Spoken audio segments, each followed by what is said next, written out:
ਅਗਲਾ ਲੇਖ ਹੈ ਜੀਵਨ ਝਰੋਖੇ ਦੀਆਂ ਕੁਝ ਮਹੱਤਵਪੂਰਨ ਯਾਦਾਂ। ਮੇਰਾ ਜੀਵਨ ਅਨੁਭਵ। ਪਾਠਕ ਇਹ ਗੱਲ ਮੇਰੇ ਜੀਵਨ ਤੋਂ ਭਲੀ ਪ੍ਰਕਾਰ ਅਨੁਭਵ ਕਰ ਸਕਦੇ ਹਨ ਕਿ ਮੇਰੇ ਵਿਹਾਰ ਦਾ ਤੌਰ ਤਰੀਕਾ ਮੈਨੂੰ ਬਾਬਾ ਜੀ ਤੋਂ ਵਿਰਸੇ 'ਚ ਮਿਲਿਆ ਹੈ। ਨਫੇ ਨੁਕਸਾਨ ਦਾ ਖਿਆਲ ਨਾ ਕਰਦਾ ਹੋਇਆ ਮੈਂ ਲੇਖਕਾਂ ਪਾਸੋਂ ਉਹਨਾਂ ਦੀਆਂ ਛਪੀਆਂ ਪੁਸਤਕਾਂ ਦੀਆਂ ਅਣਗਿਣਤ ਕਾਪੀਆਂ ਲੈ ਕੇ ਸਟਾਕ 'ਚ ਰੱਖ ਲੈਂਦਾ ਸਾਂ। ਪਹਿਲੇ ਸਾਲਾਂ 'ਚ ਤਾਂ ਮੇਰੇ ਕਾਰੋਬਾਰ 'ਚ ਮੇਰੀ ਮੋਨੋਪਲੀ ਹੋਣ ਕਰਕੇ ਕਿਤਾਬਾਂ ਦੀ ਵਿਕਰੀ ਹੋ ਜਾਂਦੀ ਸੀ ਤੇ ਮੈਨੂੰ ਘਾਟਾ ਮਹਿਸੂਸ ਨਹੀਂ ਸੀ ਹੁੰਦਾ। ਪਰ ਪ੍ਰਕਾਸ਼ਕਾਂ ਦੀ ਗਿਣਤੀ ਵੱਧਦੀ ਗਈ। ਜਲੰਧਰ, ਚੰਡੀਗੜ੍ਹ, ਪਟਿਆਲਾ, ਅੰਮ੍ਰਿਤਸਰ, ਦਿੱਲੀ ਆਦਿ ਸ਼ਹਿਰਾਂ ਵਿੱਚ ਕਈ ਪ੍ਰਕਾਸ਼ਕ ਪੈਦਾ ਹੋ ਗਏ ਤੇ ਕਈ ਸਾਹਿਤ ਸਭਾਵਾਂ ਵੀ ਪ੍ਰਕਾਸ਼ਨ ਦਾ ਕੰਮ ਕਰਨ ਲੱਗ ਪਈਆਂ। ਇਸ ਤਰ੍ਹਾਂ ਹਰ ਇੱਕ ਨੂੰ ਆਪੋ ਧਾਪੀ ਪੈ ਗਈ ਤੇ ਹਰ ਇੱਕ ਪ੍ਰਕਾਸ਼ਕ ਆਪਣੀਆਂ ਕਿਤਾਬਾਂ ਵੇਚਣ 'ਚ ਜੁਟ ਗਿਆ। ਮੇਰੇ ਸਟਾਕ 'ਚ ਹੁਣ ਤੱਕ ਅਜਾਇਬ ਚਿੱਤਰਕਾਰ ਦੀ ਕਾਵਿ ਪੁਸਤਕ ਭੁਲੇਖੇ ਦਾ ਇੱਕ ਗੱਠਾ ਉਂਝ ਦਾ ਉਂਝ ਹੀ ਪਿਆ ਹੋਇਆ ਹੈ। ਇਸੇ ਤਰ੍ਹਾਂ ਮੇਰੀਆਂ ਅਣਵਿਕੀਆਂ ਕਿਤਾਬਾਂ ਦਾ ਸਟਾਕ ਹਰ ਸਾਲ ਵੱਧਦਾ ਗਿਆ ਹੈ ਤੇ ਉਹਨਾਂ ਨੂੰ ਸਾਂਭਣ ਵਾਸਤੇ 2 ਵੱਡੇ ਹਾਲ ਕਮਰੇ ਉਸਾਰਨੇ ਪਏ। ਪੰਜਾਬੀ ਪ੍ਰਕਾਸ਼ਕ ਬਿਮਾਰ ਜ਼ਹਿਨੀਅਤ ਵਾਲੀ ਮਾਂ ਵਾਂਗ ਮਰੇ ਬੱਚੇ ਨੂੰ ਹਿੱਕ ਨਾਲ ਲਾਈ ਫਿਰਦੇ ਹਨ। ਆਸ ਇਹ ਬੱਝੀ ਰਹਿੰਦੀ ਹੈ ਕਿ ਸ਼ਾਇਦ ਕਿਸੇ ਦਿਨ ਇਹਨਾਂ ਕਿਤਾਬਾਂ ਦੀ ਕਿਸਮਤ ਜਾਗ ਪਵੇ ਤੇ ਕੋਈ ਭੁੱਲ ਭੁਲੇਖੇ ਇਹਨਾਂ ਦਾ ਗਾਹਕ ਮਿਲ ਜਾਵੇ।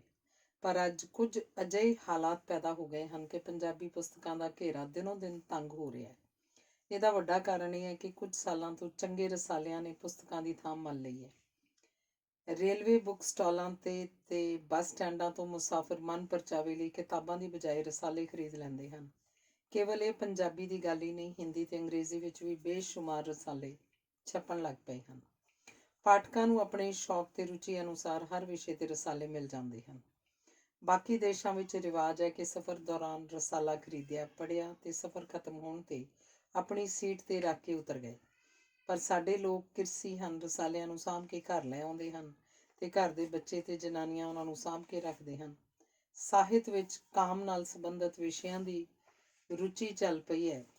ਇਸ ਕਿਸਮ ਦੇ ਰਸਾਲੇ ਤੇ ਕਿਤਾਬਾਂ ਨੌਜਵਾਨ ਤਬਕਾ ਚੋਰੀ ਚੋਰੀ ਲੈ ਕੇ ਪੜ੍ਹਦਾ ਹੈ। ਇਹੋ ਜਿਹੇ ਰਸਾਲਿਆਂ ਨੇ ਆਮ ਕਿਤਾਬਾਂ ਦੀ ਵਿਕਰੀ ਨੂੰ ਢਾਹ ਲਾਈ ਹੈ। ਪ੍ਰਕਾਸ਼ਕਾਂ ਵੱਲੋਂ ਪ੍ਰਕਾਸ਼ਿਤ ਪੁਸਤਕਾਂ ਕੇਵਲ ਲਾਇਬ੍ਰੇਰੀਆਂ ਦਾ ਸ਼ਿੰਗਾਰ ਬਣ ਕੇ ਰਹਿ ਗਈਆਂ ਹਨ। ਇਸ ਗੱਲ ਦਾ ਹੋਣਾ ਵੀ ਆਵਸ਼ਕ ਸੀ।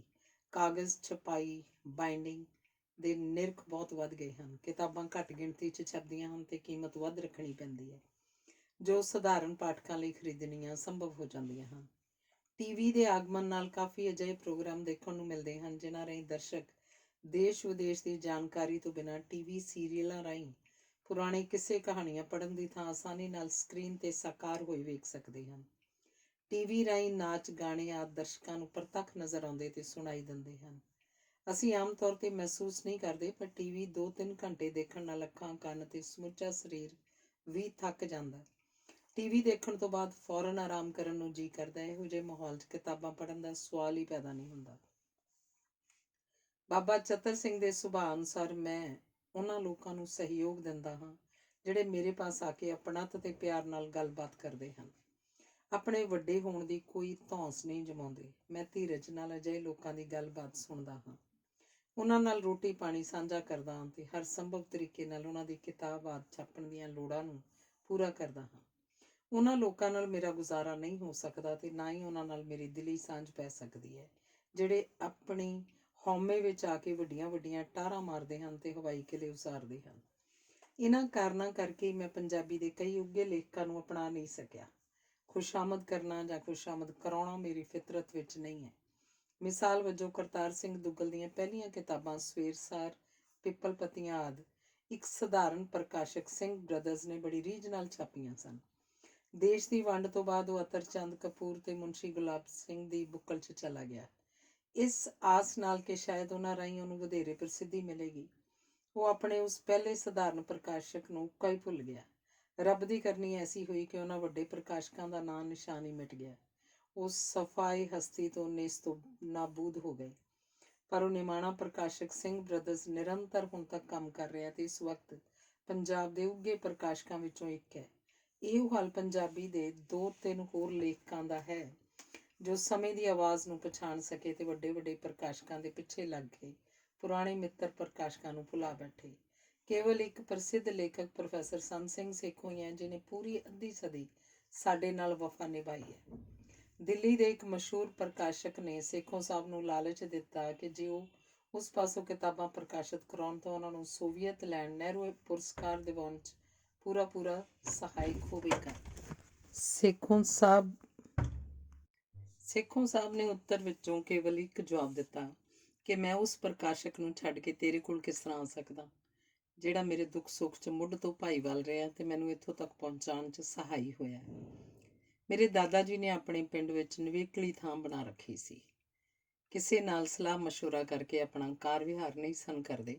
ਇਸ ਤਰ੍ਹਾਂ ਮੈਂ ਵੀ ਸ਼ੁਰੂ ਤੋਂ ਬਾਕੀ ਪ੍ਰਕਾਸ਼ਕਾਂ ਨਾਲੋਂ ਵੱਖਰੀ ਸੋਚਣੀ ਦਾ ਸੁਆਮੀ ਰਿਹਾ। ਕਦੀ ਇਹ ਸੋਚ ਕੇ ਕੰਮ ਨੂੰ ਹੱਥ ਨਹੀਂ ਪਾਈਦਾ ਕਿ ਇੰਜ ਕਰਨ ਨਾਲ ਜ਼ਿਆਦਾ ਲਾਭ ਪ੍ਰਾਪਤ ਹੋਏਗਾ। ਲਾਹੌਰ ਤੇ ਲੁਧਿਆਣੇ ਨਿਵੇਕਲੀਆਂ ਥਾਵਾਂ 'ਤੇ ਕੰਮ ਸ਼ੁਰੂ ਕੀਤਾ। ਆਲੇ ਦੁਆਲੇ ਕੋਈ ਕਿਤਾਬਾਂ ਦੀ ਦੁਕਾਨ ਨਹੀਂ ਸੀ। ਫਿਰ ਵੀ ਮੇਰੀ ਦੁਕਾਨ 'ਤੇ ਗਹਿਮਾ ਗਹਿਮੀ ਰਹਿੰਦੀ। ਲੁਧਿਆਣੇ ਘੰਟਾ ਘਰ ਵਾਲੀ ਦੁਕਾਨ ਵਾਸਤੇ ਮੈਂ 20-22 ਸਾਲ ਜ਼ਿਲ੍ਹਾ ਪੱਧਰ ਹਾਈ ਕੋਰਟ ਤੇ ਸੁਪਰੀਮ ਕੋਰਟ ਤੱਕ ਲੜਦਾ ਰਿਹਾ। ਹਾਲਾਂਕਿ ਮੈਨੂੰ ਹਾਈ ਕੋਰਟ ਨਾ ਜਾਣ ਵਾਸਤੇ ਲੱਖਾਂ ਰੁਪਇਆਂ ਦੀ ਪੇਸ਼ਕਸ਼ ਕੀਤੀ ਗਈ, ਪਰ ਮੈਂ ਅਸੂਲਾਂ ਨੂੰ ਮੁੱਖ ਰੱਖ ਕੇ ਲੜਿਆ ਤੇ ਆਖਿਰ 78 ਵਿੱਚ ਸੁਪਰੀਮ ਕੋਰਟ ਵਿੱਚ ਹਾਰ ਗਿਆ। ਸੁਪਰੀਮ ਕੋਰਟ ਵਿੱਚੋਂ ਰਣਜੀਤ ਸਿੰਘ ਸਰਕਾਰੀਆ ਨੇ ਸਟੇ ਆਰਡਰ ਦੇ ਦਿੱਤਾ ਸੀ ਤੇ ਸਰਕਾਰੀਆ ਸਾਹਿਬ ਕਹਿਣ ਲੱਗੇ, ਜਾ 2-4 ਸਾਲ ਮੌਜ ਕਰ, ਤੈਨੂੰ ਕੋਈ ਨਹੀਂ ਛੇੜਨ ਲੱਗਾ। ਪਰ ਮੇਰਾ ਵਾਹ ਇਸ ਬੜੀ ਬਾਰਸੂਖ ਤੇ ਡਾਢੀ ਜਨਾਨੀ ਪ੍ਰੇਮ ਪ੍ਰਕਾਸ਼ ਕੌਰ ਨਾਲ ਪਿਆ ਹੋਇਆ ਸੀ। ਉਸਨੇ ਹਾਈ ਕੋਰਟ ਦੇ ਰਿਟਾਇਰਡ ਜੱਜ ਚੰਦਰਗੁਪਤ ਸੂਰੀ ਨੂੰ ਆਪਣਾ ਵਕੀਲ ਬਣਾ ਲਿਆ ਤੇ ਸੁਪਰੀਮ ਕੋਰਟ ਵਿੱਚ ਤਾਰੀਖ 1 ਮਹੀਨੇ ਦੇ ਅੰਦਰ ਅੰਦਰ ਰਖਵਾ ਲਈ। ਮੈਂ ਸੁਪਰੀਮ ਕੋਰਟ 'ਚ ਹਾਰ ਗਿਆ। ਸ਼ਿਕਸਤ ਤੇ ਕਾਮਯਾਬੀ ਆਦਮੀ ਦੇ ਵੱਸ ਨਹੀਂ, ਇਹ ਕਿਸਮਤ ਦੀ ਖੇਡ ਹੈ। ਸ਼ਾਇਰ ਮੀਰ ਕਹਿੰਦਾ ਹੈ, शिकस्तो खता नसीबों के बस में है मीर, मुकाबला तो दिले नातवा ने खूब किया। मैं सोसाइटी सिनेमे ਦੇ ਕੋਲ ਲਾਜਪਤ ਰਾਏ ਮਾਰਕੀਟ 'ਚ ਆਪਣਾ ਕਾਰੋਬਾਰ ਸ਼ੁਰੂ ਕਰ ਲਿਆ। ਦੁਕਾਨ ਦੀ ਰੌਣਕ 'ਚ ਕੋਈ ਕਮੀ ਮਹਿਸੂਸ ਨਹੀਂ ਹੋਈ।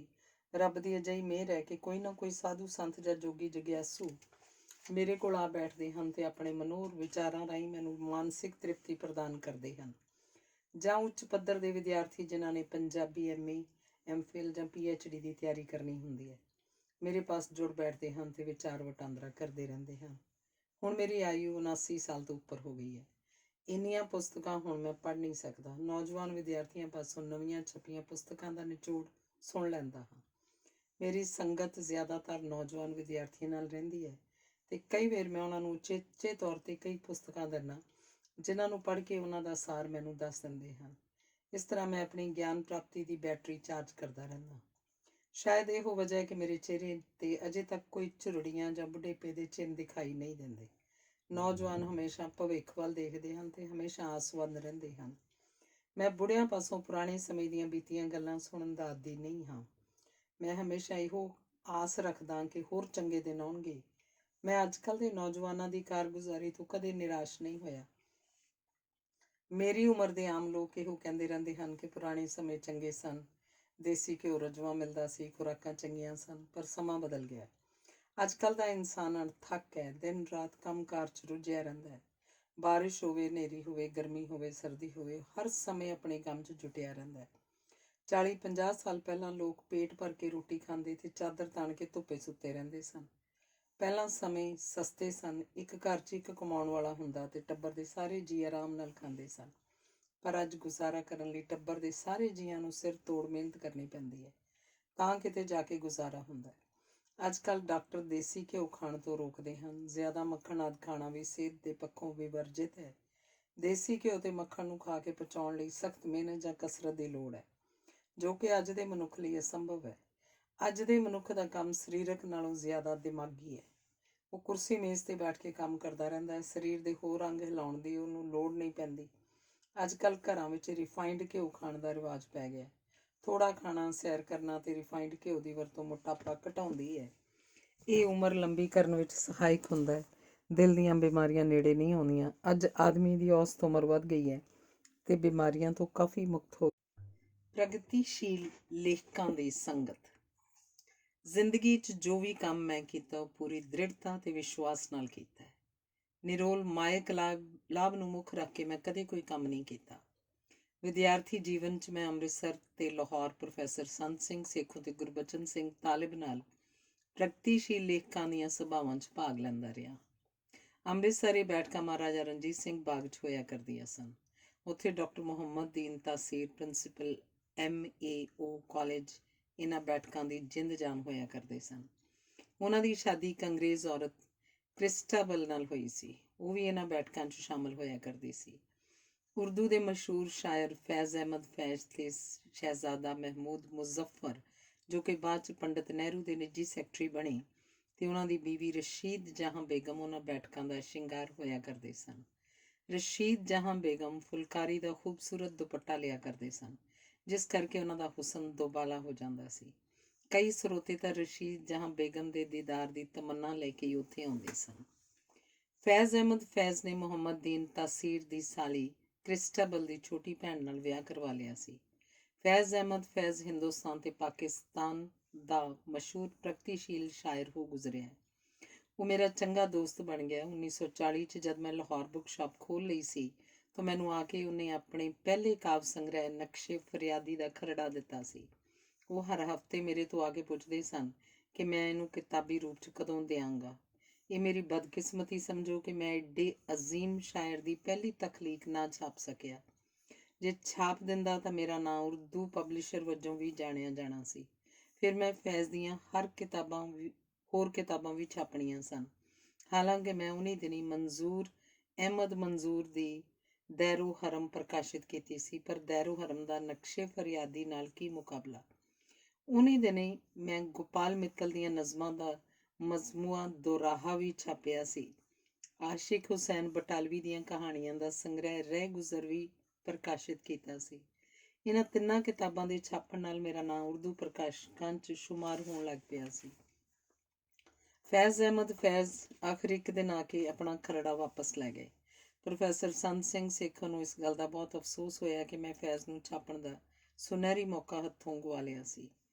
ਮੈਂ ਪ੍ਰੋਗਰੈਸਿਵ ਰਾਈਟਰਸ ਦੀਆਂ ਮੀਟਿੰਗਾਂ 'ਚ ਪੂਰੀ ਤਿਆਰੀ ਕਰਕੇ ਜਾਂਦਾ ਸੀ ਤੇ ਬਹਿਸ ਮੁਬਾਸੇ 'ਚ ਪੂਰਾ ਹਿੱਸਾ ਲੈਂਦਾ ਸੀ। ਲਾਹੌਰ ਵਿੱਚ ਮਹਿਫਲਾਂ YMCA ਦੇ ਵਿਸ਼ਾਲ ਹਾਲ 'ਚ ਹੋਇਆ ਕਰਦੀਆਂ ਸਨ। ਉਹਨਾਂ ਵਿੱਚ ਰਜਿੰਦਰ ਸਿੰਘ ਬੇਦੀ, ਕ੍ਰਿਸ਼ਨ ਚੰਦਰ, ਸਾਦਤ ਹਸਨ ਮੰਟੋ ਤੇ ਹੋਰ ਉੱਭਰਦੇ ਸਾਹਿਤਕਾਰ ਸ਼ਾਮਲ ਹੁੰਦੇ ਸਨ। ਪ੍ਰੋਫੈਸਰ ਮੋਹਨ ਸਿੰਘ ਵੀ ਕਦੇ ਕਦਾਈ ਇਹਨਾਂ ਬੈਠਕਾਂ 'ਚ ਹਿੱਸਾ ਲੈਂਦਾ ਸੀ, ਪਰ 1937 'ਚ ਇੱਕ ਸਿੱਧੜ ਜਿਹਾ ਵਿਅਕਤੀ ਸੀ ਜਿਹਨੂੰ ਦੇਸ਼ ਵਿੱਚ ਚੱਲ ਰਹੀਆਂ ਅਦਬੀ ਤਹਿਰੀਕਾਂ ਦਾ ਕਈ ਕੁਝ ਪਤਾ ਨਹੀਂ ਸੀ। ਪਰ ਮੋਹਨ ਸਿੰਘ ਜ਼ਹੀਨ ਬਹੁਤ ਸੀ ਤੇ ਛੇਤੀ ਪ੍ਰੋਫੈਸਰ ਸੰਤ ਸਿੰਘ ਸੇਖੋਂ ਤੇ ਗੁਰਬਚਨ ਸਿੰਘ ਤਾਲਬ ਦੀ ਸੰਗਤ ਵਿੱਚ ਰਹਿਣ ਕਰਕੇ ਉਹ ਸਾਡੇ ਸਾਰਿਆਂ ਦਾ ਹਮ ਪੱਲਾ ਹੋ ਗਿਆ। ਮੋਹਨ ਸਿੰਘ ਨੇ ਜੋ ਕਵਿਤਾਵਾਂ ਸਾਵੇ ਪੱਤਰ 'ਚ ਦਿੱਤੀਆਂ ਹਨ, ਉਹਨਾਂ ਕਰਕੇ ਉਹ ਬਹੁਤ ਪ੍ਰਸਿੱਧ ਹੋਇਆ, ਪਰ ਜਦੋਂ ਪ੍ਰੋਗਰੈਸਿਵ ਤਹਿਰੀਕ ਦੇ ਅਸਰ ਅਧੀਨ ਆਇਆ ਤਾਂ ਜੋ ਕੁਝ ਲਿਖਿਆ ਉਹ ਇੰਨਾ ਮਕਬੂਲ ਨਹੀਂ ਹੋਇਆ।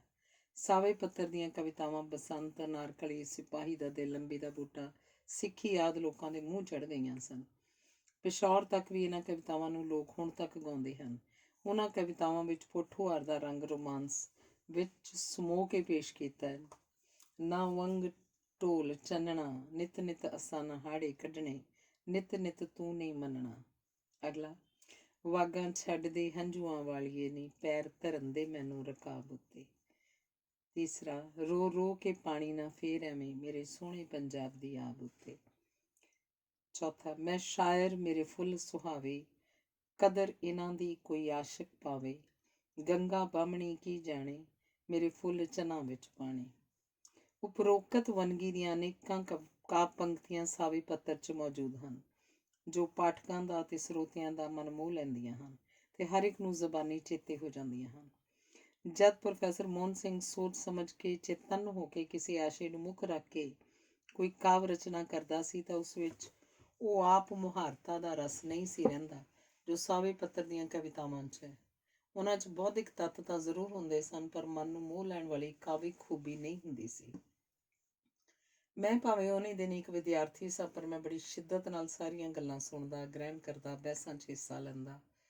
ਇਨੀ ਦਿਨੀ ਮੈਨੂੰ ਕਿਸੇ ਕੰਮ ਦੇ ਸਿਲਸਿਲੇ 'ਚ ਬੰਬਈ ਜਾਣਾ ਪਿਆ। ਪ੍ਰੋਫੈਸਰ ਸੰਤ ਸਿੰਘ ਸੇਖੋਂ ਦੇ ਕਹਿਣ 'ਤੇ ਉੱਥੇ ਹੋ ਰਹੀ all India progressive writers conference 'ਚ ਮੈਂ ਭਾਗ ਲਿਆ ਤੇ ਅੰਗਰੇਜ਼ੀ 'ਚ ਇੱਕ ਪਰਚਾ ਪੜ੍ਹਿਆ। ਉੱਥੇ ਮੈਨੂੰ ਮੁਲਕ ਰਾਜ ਆਨੰਦ, ਸੱਜਾਦ ਜ਼ਹੀਰ ਤੇ ਹੋਰ ਕਈ ਪ੍ਰਸਿੱਧ ਲੇਖਕਾਂ ਨਾਲ ਮਿਲਣ ਦਾ ਮੌਕਾ ਮਿਲਿਆ। ਮੇਰੇ ਪੇਪਰ ਦੀ ਬਹੁਤ ਸ਼ਲਾਘਾ ਹੋਈ ਤੇ ਮੇਰੇ ਪੰਜਾਬ ਆਉਣ ਤੋਂ ਪਹਿਲਾਂ ਪ੍ਰੋਫੈਸਰ ਸੰਤ ਸਿੰਘ ਸੇਖੋਂ ਕਾਨਫਰੰਸ ਦੀ ਰਿਪੋਰਟ ਕਿਸੇ ਪਰਚੇ 'ਚ ਪੜ੍ਹ ਚੁੱਕੇ ਸਨ, ਜਿਸ ਵਿੱਚ ਮੇਰੇ ਪਰਚੇ ਦਾ ਖਾਸ ਜ਼ਿਕਰ ਸੀ। ਇਸ ਸਾਰੇ ਕੰਮ 'ਚ ਮੇਰਾ ਕੋਈ ਮਾਇਕ ਲਾਭ ਨਹੀਂ ਸੀ, ਪਰ ਸਾਰੇ ਦੇਸ਼ 'ਚ ਚੱਲ ਰਹੀ ਪ੍ਰੋਗਰੈਸਿਵ ਲਹਿਰ ਤੋਂ ਜਾਣੂ ਹੋਣਾ ਮੇਰੀ ਇੱਕ ਵੱਡੀ ਪ੍ਰਾਪਤੀ ਸੀ। Northern review. ਇਸੇ ਤਰ੍ਹਾਂ ਪ੍ਰੋਫੈਸਰ ਸੰਤ ਸਿੰਘ ਸੇਖੋਂ ਨਾਲ ਨਾਰਦਰਨ ਰਿਵਿਊ ਵਿੱਚ ਕੰਮ ਕਰਦਿਆਂ ਵੀ ਮੈਂ ਕਿਸੇ ਮਾਇਕ ਲਾਭ ਨੂੰ ਮੁੱਖ ਨਹੀਂ ਸੀ ਰੱਖਿਆ। ਪ੍ਰੋਫੈਸਰ ਸੰਤ ਸਿੰਘ ਸੇਖੋਂ ਦੇ ਇੱਕ ਬਜ਼ੁਰਗ ਮਿਹਰਬਾਨ ਸਰਦਾਰ ਗੁਰਦਿਆਲ ਸਿੰਘ ਹੁੰਦੇ ਸਨ। ਉਹ ਸਰਕਾਰੀ ਠੇਕੇਦਾਰ ਸਨ ਤੇ ਸਰ ਛੋਟੂ ਰਾਮ ਦੇ ਨਿਕਟਵਰਤੀ ਸਨ। ਉਹ ਬਹੁਤ ਪੜ੍ਹੇ ਲਿਖੇ ਨਹੀਂ ਸਨ।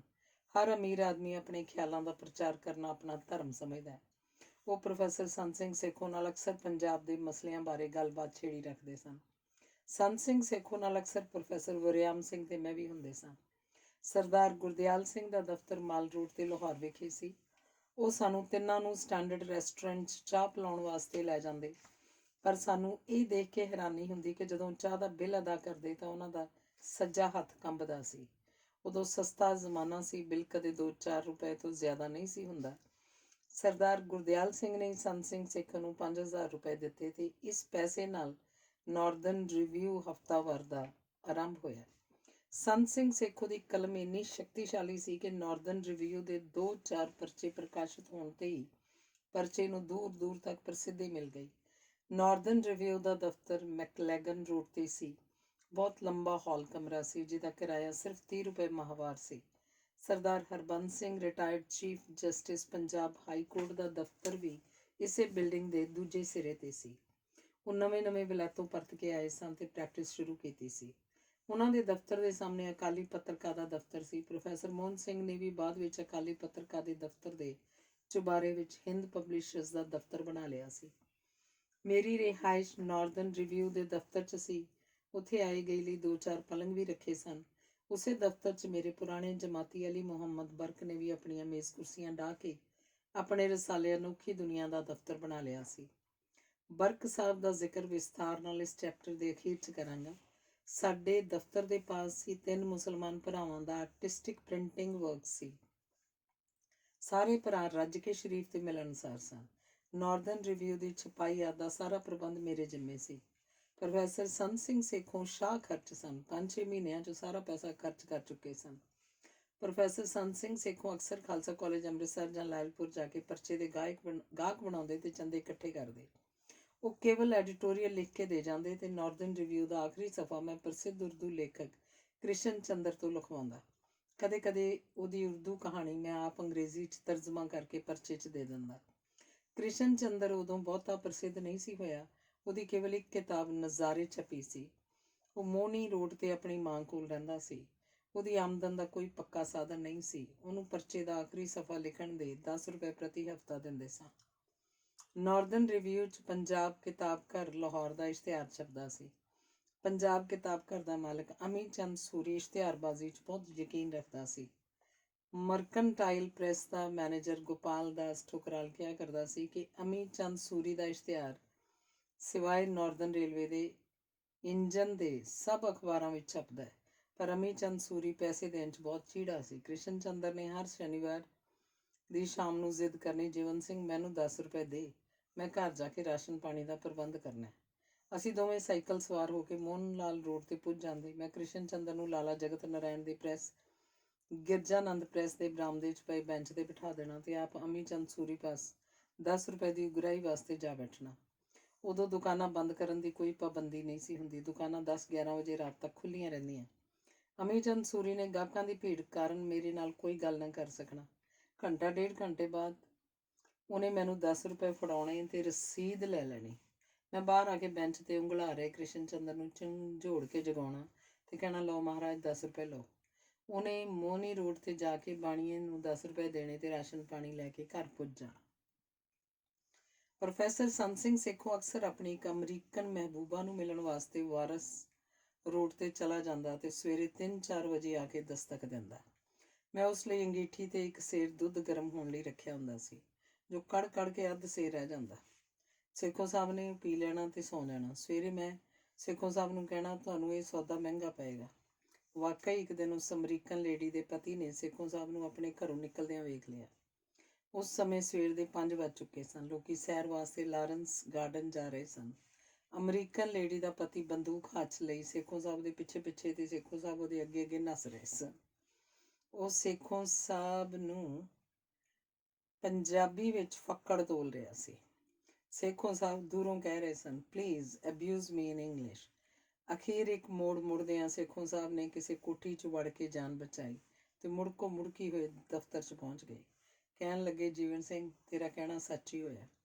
ਉਸ ਸਾਲੇ ਨੇ ਤਾਂ ਅੱਜ ਮੈਨੂੰ ਮਾਰ ਹੀ ਦੇਣਾ ਸੀ। ਉਹਨਾਂ ਨੇ ਗਰਮ ਗਰਮ ਦੁੱਧ ਪੀਤਾ ਤੇ ਚਾਦਰ ਤਾਣ ਕੇ ਸੌਂ ਗਏ। ਨਾਰਦਰਨ ਰਿਵਿਊ ਦੇ ਸਾਰੇ ਲੇਖ ਮੈਂ ਹੀ ਇਕੱਠੇ ਕਰਦਾ ਸਾਂ। ਕਈ ਵਾਰੀ ਲੇਖਾਂ ਦੀ ਥੁੜ ਕਾਰਨ ਮੈਂ ਆਪ ਹੀ ਕਹਾਣੀ ਤਰਜਮਾ ਕਰਕੇ ਦੇ ਦਿੰਦਾ ਤੇ ਇੱਕ ਦੋ ਸਫ਼ੇ ਮਸ਼ਹੂਰ ਖਬਰਾਂ ਦੇ ਕੇ ਪਰਚਾ ਪੂਰਾ ਕਰ ਦਿੰਦਾ। ਪਰਚੇ ਦੀ ਛਪਾਈ ਦਾ ਪ੍ਰਬੰਧ ਸਸਤਾ ਤੇ ਤਸੱਲੀ ਬਖਸ਼ ਸੀ। ਕੁੱਲ 6 ਰੁਪਏ ਸਫ਼ਾ ਦੇਣਾ ਪੈਂਦਾ ਸੀ ਤੇ ਬਿੱਲ 50,000 ਤੋਂ ਘੱਟ ਰਹਿੰਦਾ ਸੀ। ਅਖੀਰ ਸੇਖੋਂ ਸਾਹਿਬ ਹਿੰਮਤ ਹਾਰ ਗਏ। ਪਰਚਾ ਇਸ਼ਤਿਹਾਰਾਂ ਬਗੈਰ ਨਹੀਂ ਚੱਲ ਸਕਦਾ ਸੀ। ਇਸ ਤਰ੍ਹਾਂ ਨਾਰਦਰਨ ਰਿਵਿਊ ਬੰਦ ਹੋ ਗਿਆ।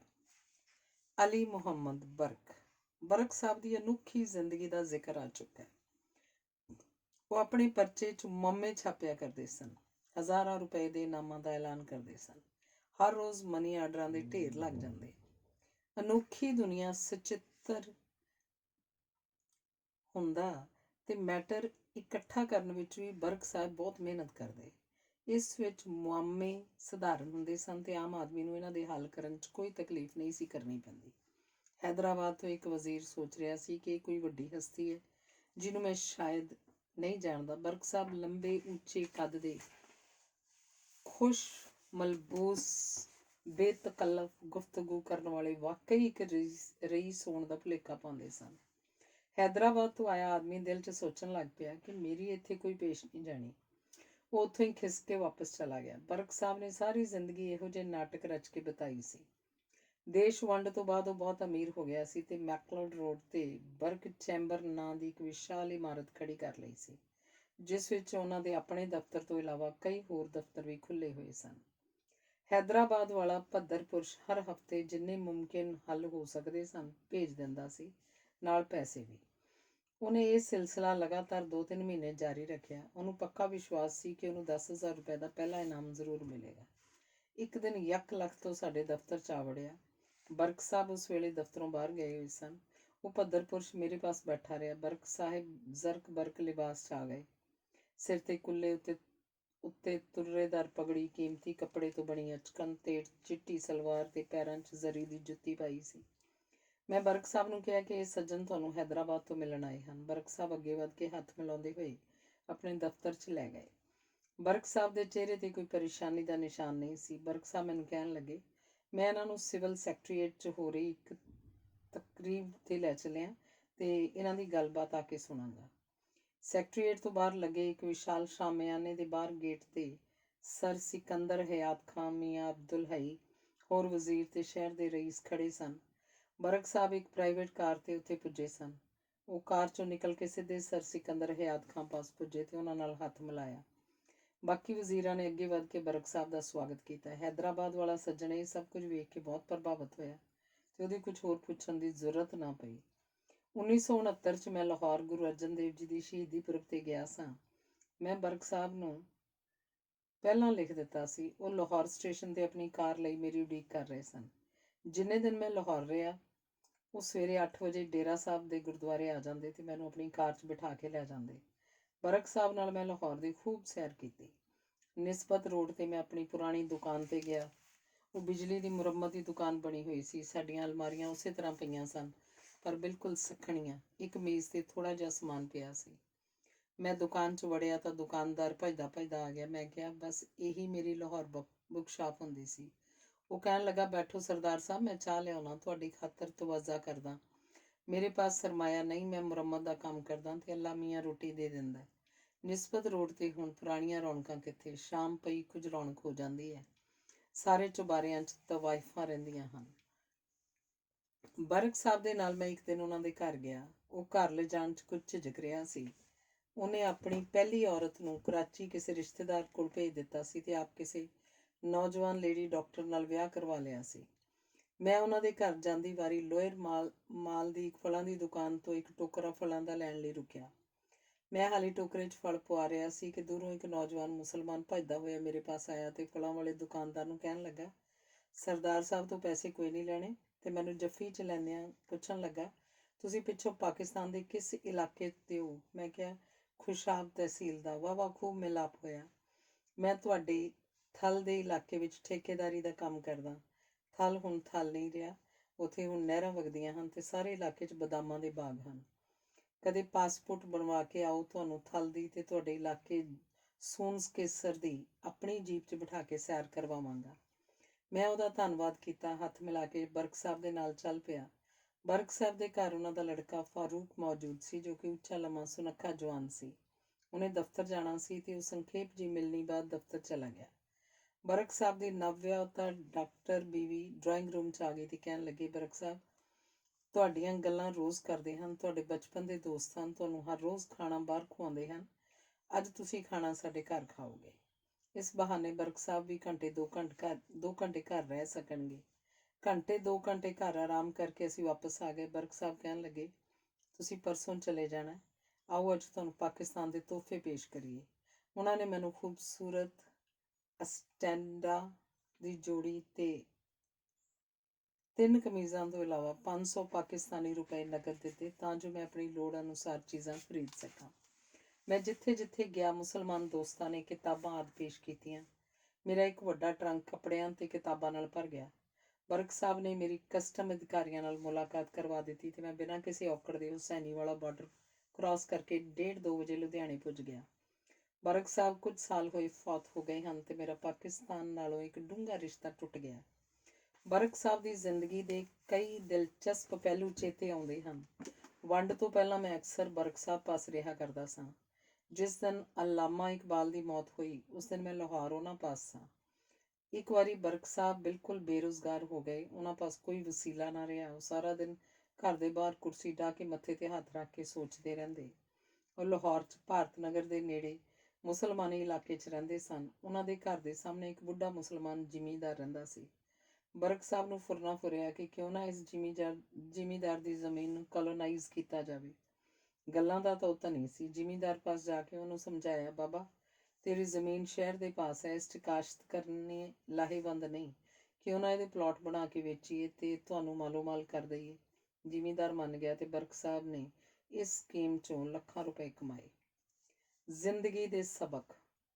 ਜ਼ਿੰਦਗੀ 'ਚ ਕਿਸੇ ਸਮੇਂ ਕੀਤੀ ਮਿਹਨਤ ਅਕਾਰਥ ਨਹੀਂ ਜਾਂਦੀ।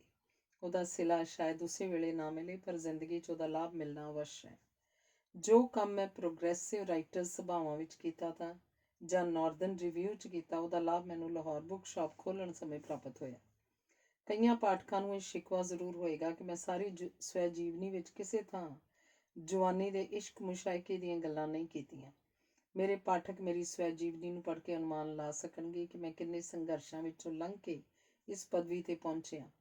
ਜ਼ਿੰਦਗੀ ਇੰਨੀ ਰੁਝੇਵੇਂ ਤੇ ਸੰਘਰਸ਼ ਭਰੀ ਰਹੀ ਹੈ ਕਿ ਰੋਮਾਂਸ ਵਰਗੇ ਫਾਲਤੂ ਕੰਮਾਂ ਲਈ ਵਕਤ ਹੀ ਨਹੀਂ ਮਿਲਿਆ। ਮੇਰੀ ਜ਼ਿੰਦਗੀ 'ਚ ਕਈ ਰੁਕਾਵਟਾਂ ਆਈਆਂ, ਕਈ ਮੁਸੀਬਤਾਂ ਝੱਲੀਆਂ। ਸਰਮਾਏ ਦੀ ਥੁੜ ਕਾਰਨ ਮੈਨੂੰ ਆਪਣਾ ਜਾਤੀ ਰਸੂਖ ਵਰਤਣਾ ਪਿਆ। ਫਰੰਟੀਅਰ ਬੈਂਕ, ਪ੍ਰਭਾਤ ਬੈਂਕ ਲਾਹੌਰ ਤੇ ਓਰੀਐਂਟਲ ਬੈਂਕ ਆਫ ਕਾਮਰਸ ਦੇ ਸਮੇਂ-ਸਮੇਂ 'ਤੇ ਰਹੇ ਮੈਨੇਜਰ ਲਾਲਾ ਹੇਮਰਾਜ ਮਨੋਚਾ ਹੋਇਆ ਕਰਦੇ ਸਨ। ਉਹ ਮੈਨੂੰ ਚੰਗਾ ਸਮਝਦੇ ਸਨ। ਉਹ ਹਸਮੁਖ ਇਨਸਾਨ ਸਨ ਤੇ ਖਿੜੇ ਮੱਥੇ ਮੈਨੂੰ ਬੈਂਕ 'ਚੋਂ ਓਵਰਡਰਾਫਟ ਦੇ ਦਿੰਦੇ ਸਨ। ਸਰਮਾਏ ਦੀ ਤਕਲੀਫ ਮੈਨੂੰ ਕੇਵਲ 3-4 ਸਾਲ ਰਹੀ। ਉਸ ਤੋਂ ਬਾਅਦ ਦੂਜੀ ਲੜਾਈ ਛਿੜ ਗਈ ਤੇ ਫੌਜ ਨੂੰ ਕਿਤਾਬਾਂ ਸਪਲਾਈ ਕਰਨ ਦਾ ਕੰਮ ਸ਼ੁਰੂ ਹੋ ਗਿਆ। ਮੈਂ ਹੋਰ ਸੰਭਾਲਣ ਤੋਂ ਪਹਿਲਾਂ ਸੰਤ ਸਿੰਘ ਸੇਖੋਂ ਨਾਲ ਨਾਰਦਰਨ ਰਿਵਿਊ ਦੀ ਜ਼ਿੰਮੇਵਾਰੀ ਸੰਭਾਲ ਲਈ ਸੀ। ਉਸ ਦਫ਼ਤਰ 'ਚ ਦਿਨ ਰਾਤ ਬੈਠ ਕੇ ਇੰਨਾ ਕੰਮ ਕਰਨਾ ਪੈਂਦਾ ਸੀ ਕਿ ਸਿਰ ਚੁੱਕਣ ਦੀ ਵੇਲ ਨਹੀਂ ਸੀ ਮਿਲਦੀ। ਬਾਅਦ 'ਚ ਪ੍ਰੀਤਮ ਸਿੰਘ ਭਾਟੀਆ ਵਰਗੇ ਸੂਝਵਾਨ ਦੋਸਤ ਨਾਲ ਵਾਹ ਪੈ ਗਿਆ, ਜਿਹਦੀ ਸਲਾਹ ਨਾਲ ਬਿਨਾਂ ਸਰਮਾਏ ਲਾਹੌਰ ਬੁੱਕ ਸ਼ਾਪ ਖੋਲ੍ਹਣ ਦੀ ਵਿਉਂਤ ਬਣਾ ਲਈ। ਮੇਰਾ ਛੋਟਾ ਭਾਈ ਮਹਿਤਾਬ ਸਿੰਘ ਲਾਹੌਰ ਬੁੱਕ ਸ਼ਾਪ 'ਤੇ ਆ ਗਿਆ। ਉਹਦੀ ਪਹਿਲੀ ਸ਼ਾਦੀ ਲਾਇਲਪੁਰ ਕੀਤੀ। ਉਹਦੀ ਪਹਿਲੀ ਬੀਵੀ ਦੇ ਚਲਾਣੇ ਤੋਂ ਬਾਅਦ 1942 'ਚ ਦੂਜਾ ਵਿਆਹ ਕੀਤਾ। ਮੈਂ ਯਕੀਨ ਇਸ ਗੱਲ 'ਚ ਰੱਖਦਾ ਹਾਂ ਕਿ ਆਦਮੀ ਜ਼ਿੰਦਗੀ 'ਚ ਇੰਨੀ ਸਖਤ ਮਿਹਨਤ ਕਰੇ ਕਿ ਰਾਤ ਨੂੰ ਥੱਕ ਟੁੱਟ ਕੇ ਮਜ਼ਦੂਰਾਂ ਵਾਂਗ ਗੂੜੀ ਨੀਂਦ ਸੌਂ ਸਕੇ। ਐਸ਼ੋ ਇਸ਼ਰਤ ਦੀ ਜ਼ਿੰਦਗੀ ਮਾਣਨ ਵਾਲਿਆਂ ਨੂੰ ਨੀਂਦ ਹਮੇਸ਼ਾ ਨੀਂਦ ਦੀਆਂ ਗੋਲੀਆਂ ਖਾ ਕੇ ਆਉਂਦੀ ਹੈ। ਜਿਨ੍ਹਾਂ ਨੂੰ ਮਾਇਆ ਇਕੱਤਰ ਕਰਨ ਦੀ ਪਰੇਸ਼ਾਨੀ ਸਵੇਰ ਤੋਂ ਸ਼ਾਮ ਤੱਕ ਚੰਬੜੀ ਰਹੇ, ਉਹਨਾਂ ਨੂੰ ਨੀਂਦ ਕਿੱਥੇ। ਨੀਂਦ ਤਾਂ ਕਾਮਿਆਂ ਦੀ ਕਿਸਮਤ 'ਚ ਹੁੰਦੀ ਹੈ। ਅਜਾਇਬ ਚਿੱਤਰਕਾਰ ਦੀ ਇੱਕ ਪੇਂਟਿੰਗ ਦੀ ਪਿਛੋਕੜ ਵਿੱਚ ਕੜਕਦੀ ਹੋਈ ਧੁੱਪ 'ਚ ਸੋਨ ਰੰਗੀ ਕਣਕ ਦੇ ਖੇਤ ਹਨ, ਜਿਨ੍ਹਾਂ ਦੀ ਕਟਾਈ ਕਰਦਿਆਂ ਖੇਤ ਮਜ਼ਦੂਰ ਮੁੜਕੋ ਮੁੜਕੀ ਹੁੰਦੇ ਹਨ ਤੇ ਦੁਪਹਿਰ ਦਾ ਰੁੱਖਾ ਸੁੱਕਾ ਖਾਣਾ ਖਾ ਕੇ ਠੰਡੀ ਛਾਂ 'ਚ ਗੂੜੀ ਨੀਂਦ ਸੌਂ ਜਾਂਦੇ ਹਨ। ਇਹੀ ਮਿਹਨਤਕਸ਼ਾਂ ਲਈ ਜ਼ਿੰਦਗੀ ਦੀ ਅਮੀਰੀ ਹੈ। ਇਹ ਪੇਂਟਿੰਗ ਮੈਂ ਆਪਣੇ ਸੌਣ ਦੇ ਕਮਰੇ 'ਚ ਆਪਣੇ ਸਿਰਹਾਣੇ ਲਟਕਾਈ ਹੋਈ ਹੈ। ਮੈਂ ਅਜਾਇਬ ਚਿੱਤਰਕਾਰ ਦੀਆਂ ਹੋਰ ਪੇਂਟਿੰਗਸ ਵੀ ਦੇਖੀਆਂ ਹਨ, ਪਰ ਇਹ ਉਹਦਾ ਸ਼ਾਹਕਾਰ ਹੈ। ਮੈਨੂੰ ਨੀਂਦ ਲਈ ਕਿਸੇ ਦਵਾ ਦਾਰੂ ਦੀ ਲੋੜ ਨਹੀਂ, ਬਸ ਇਸੇ ਪੇਂਟਿੰਗ ਨੂੰ ਪ੍ਰਣਾਮ ਕਰਕੇ ਸੌਂ ਜਾਂਦਾ ਹਾਂ। ਹੁਣ ਸਾਡੀ ਇਹ ਪੋਜੀਸ਼ਨ ਹੋ ਗਈ ਹੈ ਕਿ ਕਦੇ ਕਾਗਜ਼ਾਤ ਉਧਾਰ ਨਹੀਂ ਖਰੀਦਦੇ, ਨਾ ਹੀ ਕਿਸੇ ਬੈਂਕ ਕੋਲੋਂ ਕਾਰੋਬਾਰ ਚਲਾਉਣ ਲਈ ਓਵਰਡਰਾਫਟ ਲੈਂਦੇ ਆ। ਆਪਣੇ ਲੜਕੇ ਤੇਜਿੰਦਰ ਵੀਰ ਦੇ ਆਉਣ ਤੋਂ ਪਹਿਲਾਂ ਮੈਂ ਅਕਸਰ ਬੈਂਕ ਵਿੱਚ ਜਾ ਕੇ ਚੈੱਕ ਪਾਸ ਕਰਾਉਣ ਲਈ ਮਿੰਨਤਾਂ ਵੀ ਕਰਦਾ ਸਾਂ, ਪਰ ਅਜਿਹੀ ਕਰਾਮਾਤ ਹੋਈ ਕਿ ਵੀਰ ਨੇ ਸੁਚੱਜੇ ਢੰਗ ਨਾਲ ਬਿਜ਼ਨਸ ਨੂੰ ਸੰਭਾਲ ਲਿਆ। ਹੁਣ ਮੈਂ ਇਸ ਨਤੀਜੇ ਤੇ ਅਪੜਿਆ ਕਿ ਕਾਰੋਬਾਰ ਬਹੁਤਾ ਫੈਲਾਉਣ ਨਾਲ ਇੱਜ਼ਤਮਾਨ ਨਹੀਂ ਬਣਦਾ, ਸਗੋਂ ਸੰਭਾਲ ਕੇ ਵਿਉਂਤਬੰਦੀ ਨਾਲ ਕੰਮ ਕਰਨ ਨਾਲ ਆਦਮੀ ਸੁਖੀ ਰਹਿੰਦਾ ਹੈ ਤੇ ਆਦਮੀ ਨੂੰ ਲੋੜੀਂਦੀ ਵੇਲ ਵੀ ਮਿਲਦੀ ਹੈ।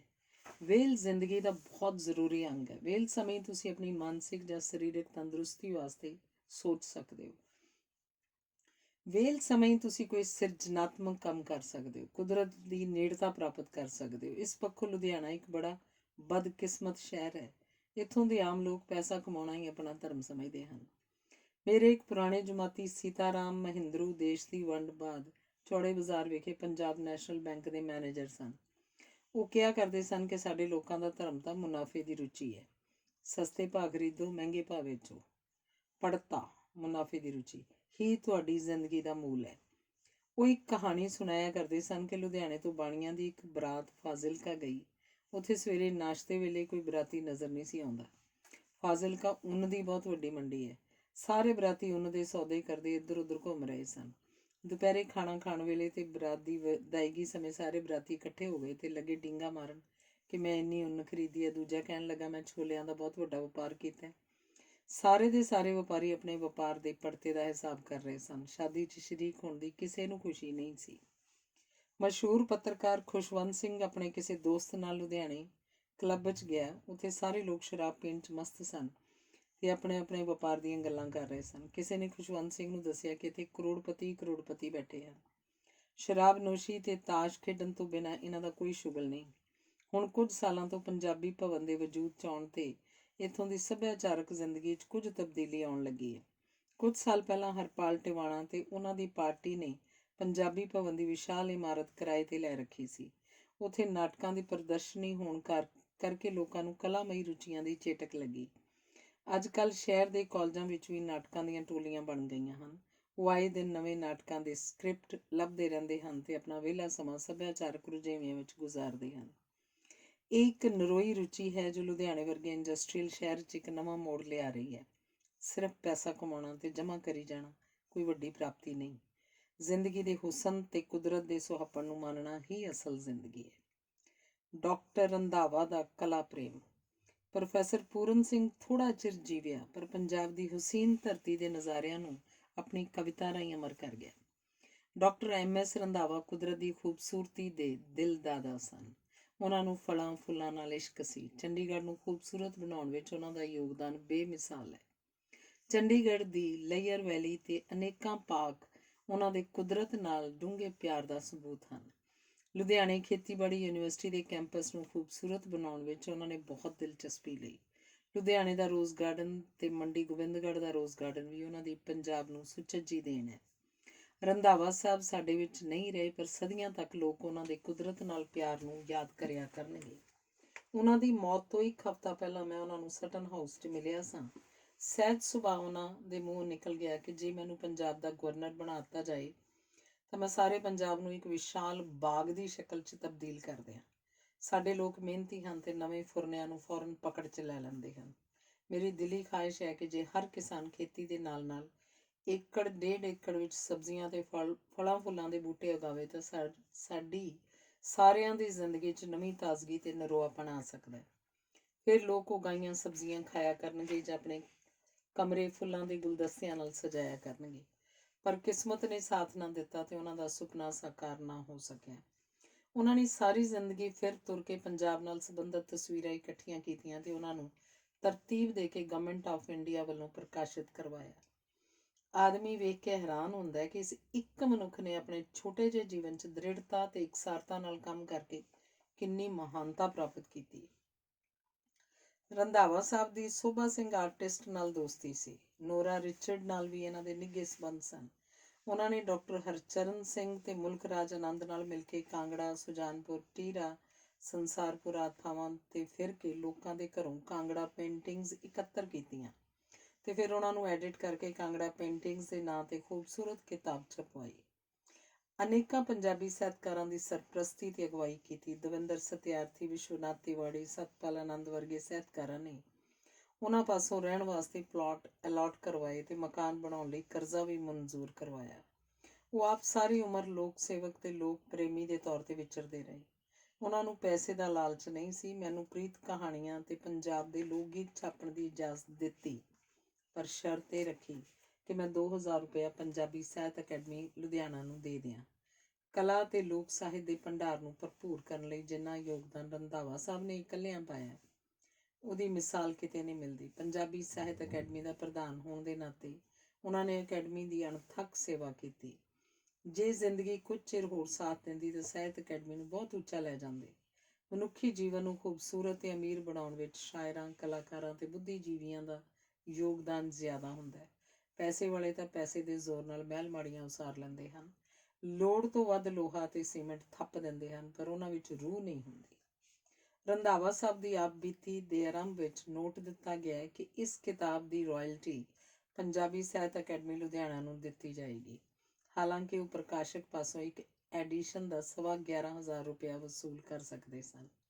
ਉਹਨਾਂ ਨੂੰ ਆਪਣੀ ਨਿੱਜੀ ਜਾਇਦਾਦ ਬਣਾਉਣ ਨਾਲੋਂ ਪੰਜਾਬੀ ਅਕੈਡਮੀ ਦੀ ਉੱਨਤੀ ਦਾ ਜ਼ਿਆਦਾ ਖਿਆਲ ਤੇ ਮੋਹ ਸੀ।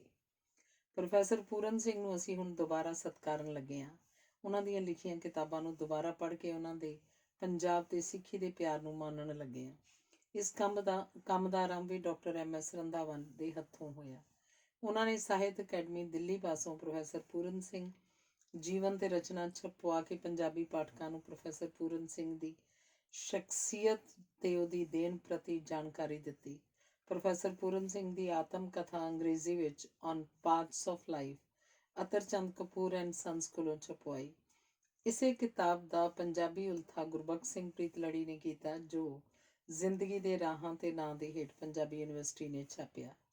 ਇਸੇ ਤਰ੍ਹਾਂ ਪੰਜਾਬੀ ਯੂਨੀਵਰਸਿਟੀ ਪਟਿਆਲਾ ਨੇ ਡਾਕਟਰ ਰੰਧਾਵਾ ਸਾਹਿਬ ਦੀ ਅਗਵਾਈ ਹੇਠ ਪ੍ਰੋਫੈਸਰ ਪੂਰਨ ਸਿੰਘ ਦੀਆਂ ਕੋਈ ਦਰਜਨ ਤੋਂ ਵੱਧ ਪੁਸਤਕਾਂ ਅੰਗਰੇਜ਼ੀ ਵਿੱਚ ਪ੍ਰਕਾਸ਼ਿਤ ਕੀਤੀਆਂ ਹਨ। ਸਪਿਰਿਟ ਬੌਰਨ ਪੀਪਲ ਦਾ ਪੰਜਾਬੀ ਰੂਪ ਜਿਨਕੇ ਚੋਲੇ ਰਤੜੇ ਨਾਂ ਹੇਠਾਂ ਵੀ ਪੰਜਾਬੀ ਯੂਨੀਵਰਸਿਟੀ ਨੇ ਛਾਪਿਆ। ਮੇਰਾ ਲਿਖਣ ਦਾ ਭਾਵ ਇਹ ਹੈ ਕਿ ਪ੍ਰੋਫੈਸਰ ਪੂਰਨ ਸਿੰਘ ਨੂੰ ਜਿਉਂਦਿਆਂ ਇਹ ਮਹਾਨਤਾ ਨਹੀਂ ਮਿਲ ਸਕੀ ਜੋ ਰੰਧਾਵਾ ਸਾਹਿਬ ਦੇ ਯਤਨਾਂ ਸਦਕਾ ਉਹਨਾਂ ਨੂੰ ਹੁਣ ਮਿਲ ਰਹੀ ਹੈ। ਪ੍ਰੋਫੈਸਰ ਮੋਹਨ ਸਿੰਘ ਨੂੰ ਰੰਧਾਵਾ ਸਾਹਿਬ ਨੇ ਜਲੰਧਰ ਤੋਂ ਬੁਲਾ ਕੇ ਐਗਰੀਕਲਚਰ ਯੂਨੀਵਰਸਿਟੀ 'ਚ ਪੰਜਾਬੀ ਡਿਪਾਰਟਮੈਂਟ ਪ੍ਰੋਫੈਸਰ ਅਮੈਰੀਟਸ ਲਗਾ ਦਿੱਤਾ। ਰੰਧਾਵਾ ਸਾਹਿਬ ਨੇ ਮੋਹਨ ਸਿੰਘ ਤੇ ਇੱਕ ਹੋਰ ਮਿਹਰਬਾਨੀ ਕੀਤੀ ਤੇ ਉਹਨੂੰ ਪੰਜਾਬੀ ਸਾਹਿਤ ਅਕੈਡਮੀ ਦਾ ਕੰਮਕਾਜ ਸੰਭਾਲ ਦਿੱਤਾ। ਪ੍ਰੋਫੈਸਰ ਮੋਹਨ ਸਿੰਘ ਦੀ ਜ਼ਹਿਨੀਅਤ ਵਪਾਰੀਆਂ ਵਾਲੀ ਸੀ ਤੇ ਉਹਦੀ ਦ੍ਰਿਸ਼ਟੀ ਸਾਹਿਤਕਾਰਾਂ ਵਾਲੀ ਨਹੀਂ ਸੀ। ਉਹਨੇ ਸਾਹਿਤ ਅਕੈਡਮੀ ਦੇ ਬਹੁਤ ਸਾਰੇ ਕਮਰੇ ਹਰਪਾਲ ਟਿਵਾਣਾ ਨੂੰ ਕਿਰਾਏ ਤੇ ਦੇ ਦਿੱਤੇ। ਹਰਪਾਲ ਟਿਵਾਣਾ ਆਪਣੀ ਟੀਮ ਨਾਲ ਪੰਜਾਬੀ ਭਵਨ ਦੇ ਮੰਚ ਤੇ ਡਰਾਮੇ ਖੇਡਦਾ ਸੀ। ਉਹਦੇ ਆਉਣ ਨਾਲ ਪੰਜਾਬੀ ਸਾਹਿਤ ਅਕੈਡਮੀ ਸੱਭਿਆਚਾਰਕ ਸਰਗਰਮੀਆਂ ਦਾ ਕੇਂਦਰ ਬਣ ਗਈ ਸੀ, ਪਰ ਸਾਹਿਤ ਅਕੈਡਮੀ ਦੀਆਂ ਆਪਣੀਆਂ ਸਰਗਰਮੀਆਂ ਬੰਦ ਹੋ ਕੇ ਰਹਿ ਗਈਆਂ ਸਨ। ਹਰਪਾਲ ਟਿਵਾਣਾ ਪੂਰੀ ਤਰ੍ਹਾਂ ਕਾਬਜ਼ ਹੋ ਚੁੱਕਿਆ ਸੀ। ਕਈ ਸਾਲ ਬਾਅਦ ਰੰਧਾਵਾ ਸਾਹਿਬ ਦੇ ਅਸਰ ਰਸੂਖ ਨਾਲ ਉਸ ਕੋਲੋਂ ਸਾਹਿਤ ਅਕੈਡਮੀ ਦੇ ਕਮਰੇ ਵਾਪਸ ਲਏ ਗਏ ਤੇ ਉਸਨੇ ਅਕੈਡਮੀ ਦਾ ਕਈ ਸਾਲਾਂ ਦਾ ਕਿਰਾਇਆ ਮਾਰ ਲਿਆ। ਇਸ ਸਾਰੇ ਕੁਝ ਦੀ ਜ਼ਿੰਮੇਵਾਰੀ ਮੋਹਨ ਸਿੰਘ ਦੀ ਕੋਤਾਹੀ ਦੇ ਸਿਰ ਸੀ। ਅਕੈਡਮੀ ਦਾ ਇੱਕ ਆਪਣਾ ਪ੍ਰੈਸ ਸੀ, ਉਹਨੂੰ ਵੀ ਮੋਹਨ ਸਿੰਘ ਨੇ ਕੁਝ ਅਰਸੇ ਬਾਅਦ ਵੇਚ ਦਿੱਤਾ। ਹਾਲਾਂਕਿ ਸਾਹਿਤ ਅਕੈਡਮੀ ਦਾ ਮੁੱਖ ਮੰਤਵ ਹੈ ਕਿ ਉਹ ਸਾਹਿਤਿਕ ਪ੍ਰਕਾਸ਼ਨਾਂ ਦਾ ਕੰਮ ਕਰੇ, ਪਰ ਮੋਹਨ ਸਿੰਘ ਨੇ ਘਾਟੇ ਵਾਧੇ ਦੇ ਖਿਆਲ 'ਚ ਬਹਿ ਕੇ ਅਕੈਡਮੀ ਨੂੰ ਕਦੇ ਨਾ ਪੂਰਾ ਹੋਣ ਵਾਲਾ ਨੁਕਸਾਨ ਪਹੁੰਚਾਇਆ। ਰੰਧਾਵਾ ਸਾਹਿਬ ਨੂੰ ਇਹ ਸਾਰਾ ਕੁਝ ਵੇਖ ਕੇ ਬਹੁਤ ਦੁੱਖ ਹੋਇਆ। ਇਹੀ ਕਾਰਨ ਹੈ ਕਿ ਅੰਤਲੇ ਦਿਨਾਂ 'ਚ ਮੋਹਨ ਸਿੰਘ ਰੰਧਾਵਾ ਸਾਹਿਬ ਦੇ ਮਨੋਂ ਲੱਥ ਚੁੱਕਾ ਸੀ। ਬਾਅਦ ਵਿੱਚ ਪਰਮਿੰਦਰ ਸਿੰਘ ਦੇ ਆਉਣ ਨਾਲ ਸਾਹਿਤ ਅਕੈਡਮੀ ਦੀਆਂ ਸਰਗਰਮੀਆਂ ਮੁੜ ਚਾਲੂ ਹੋ ਗਈਆਂ।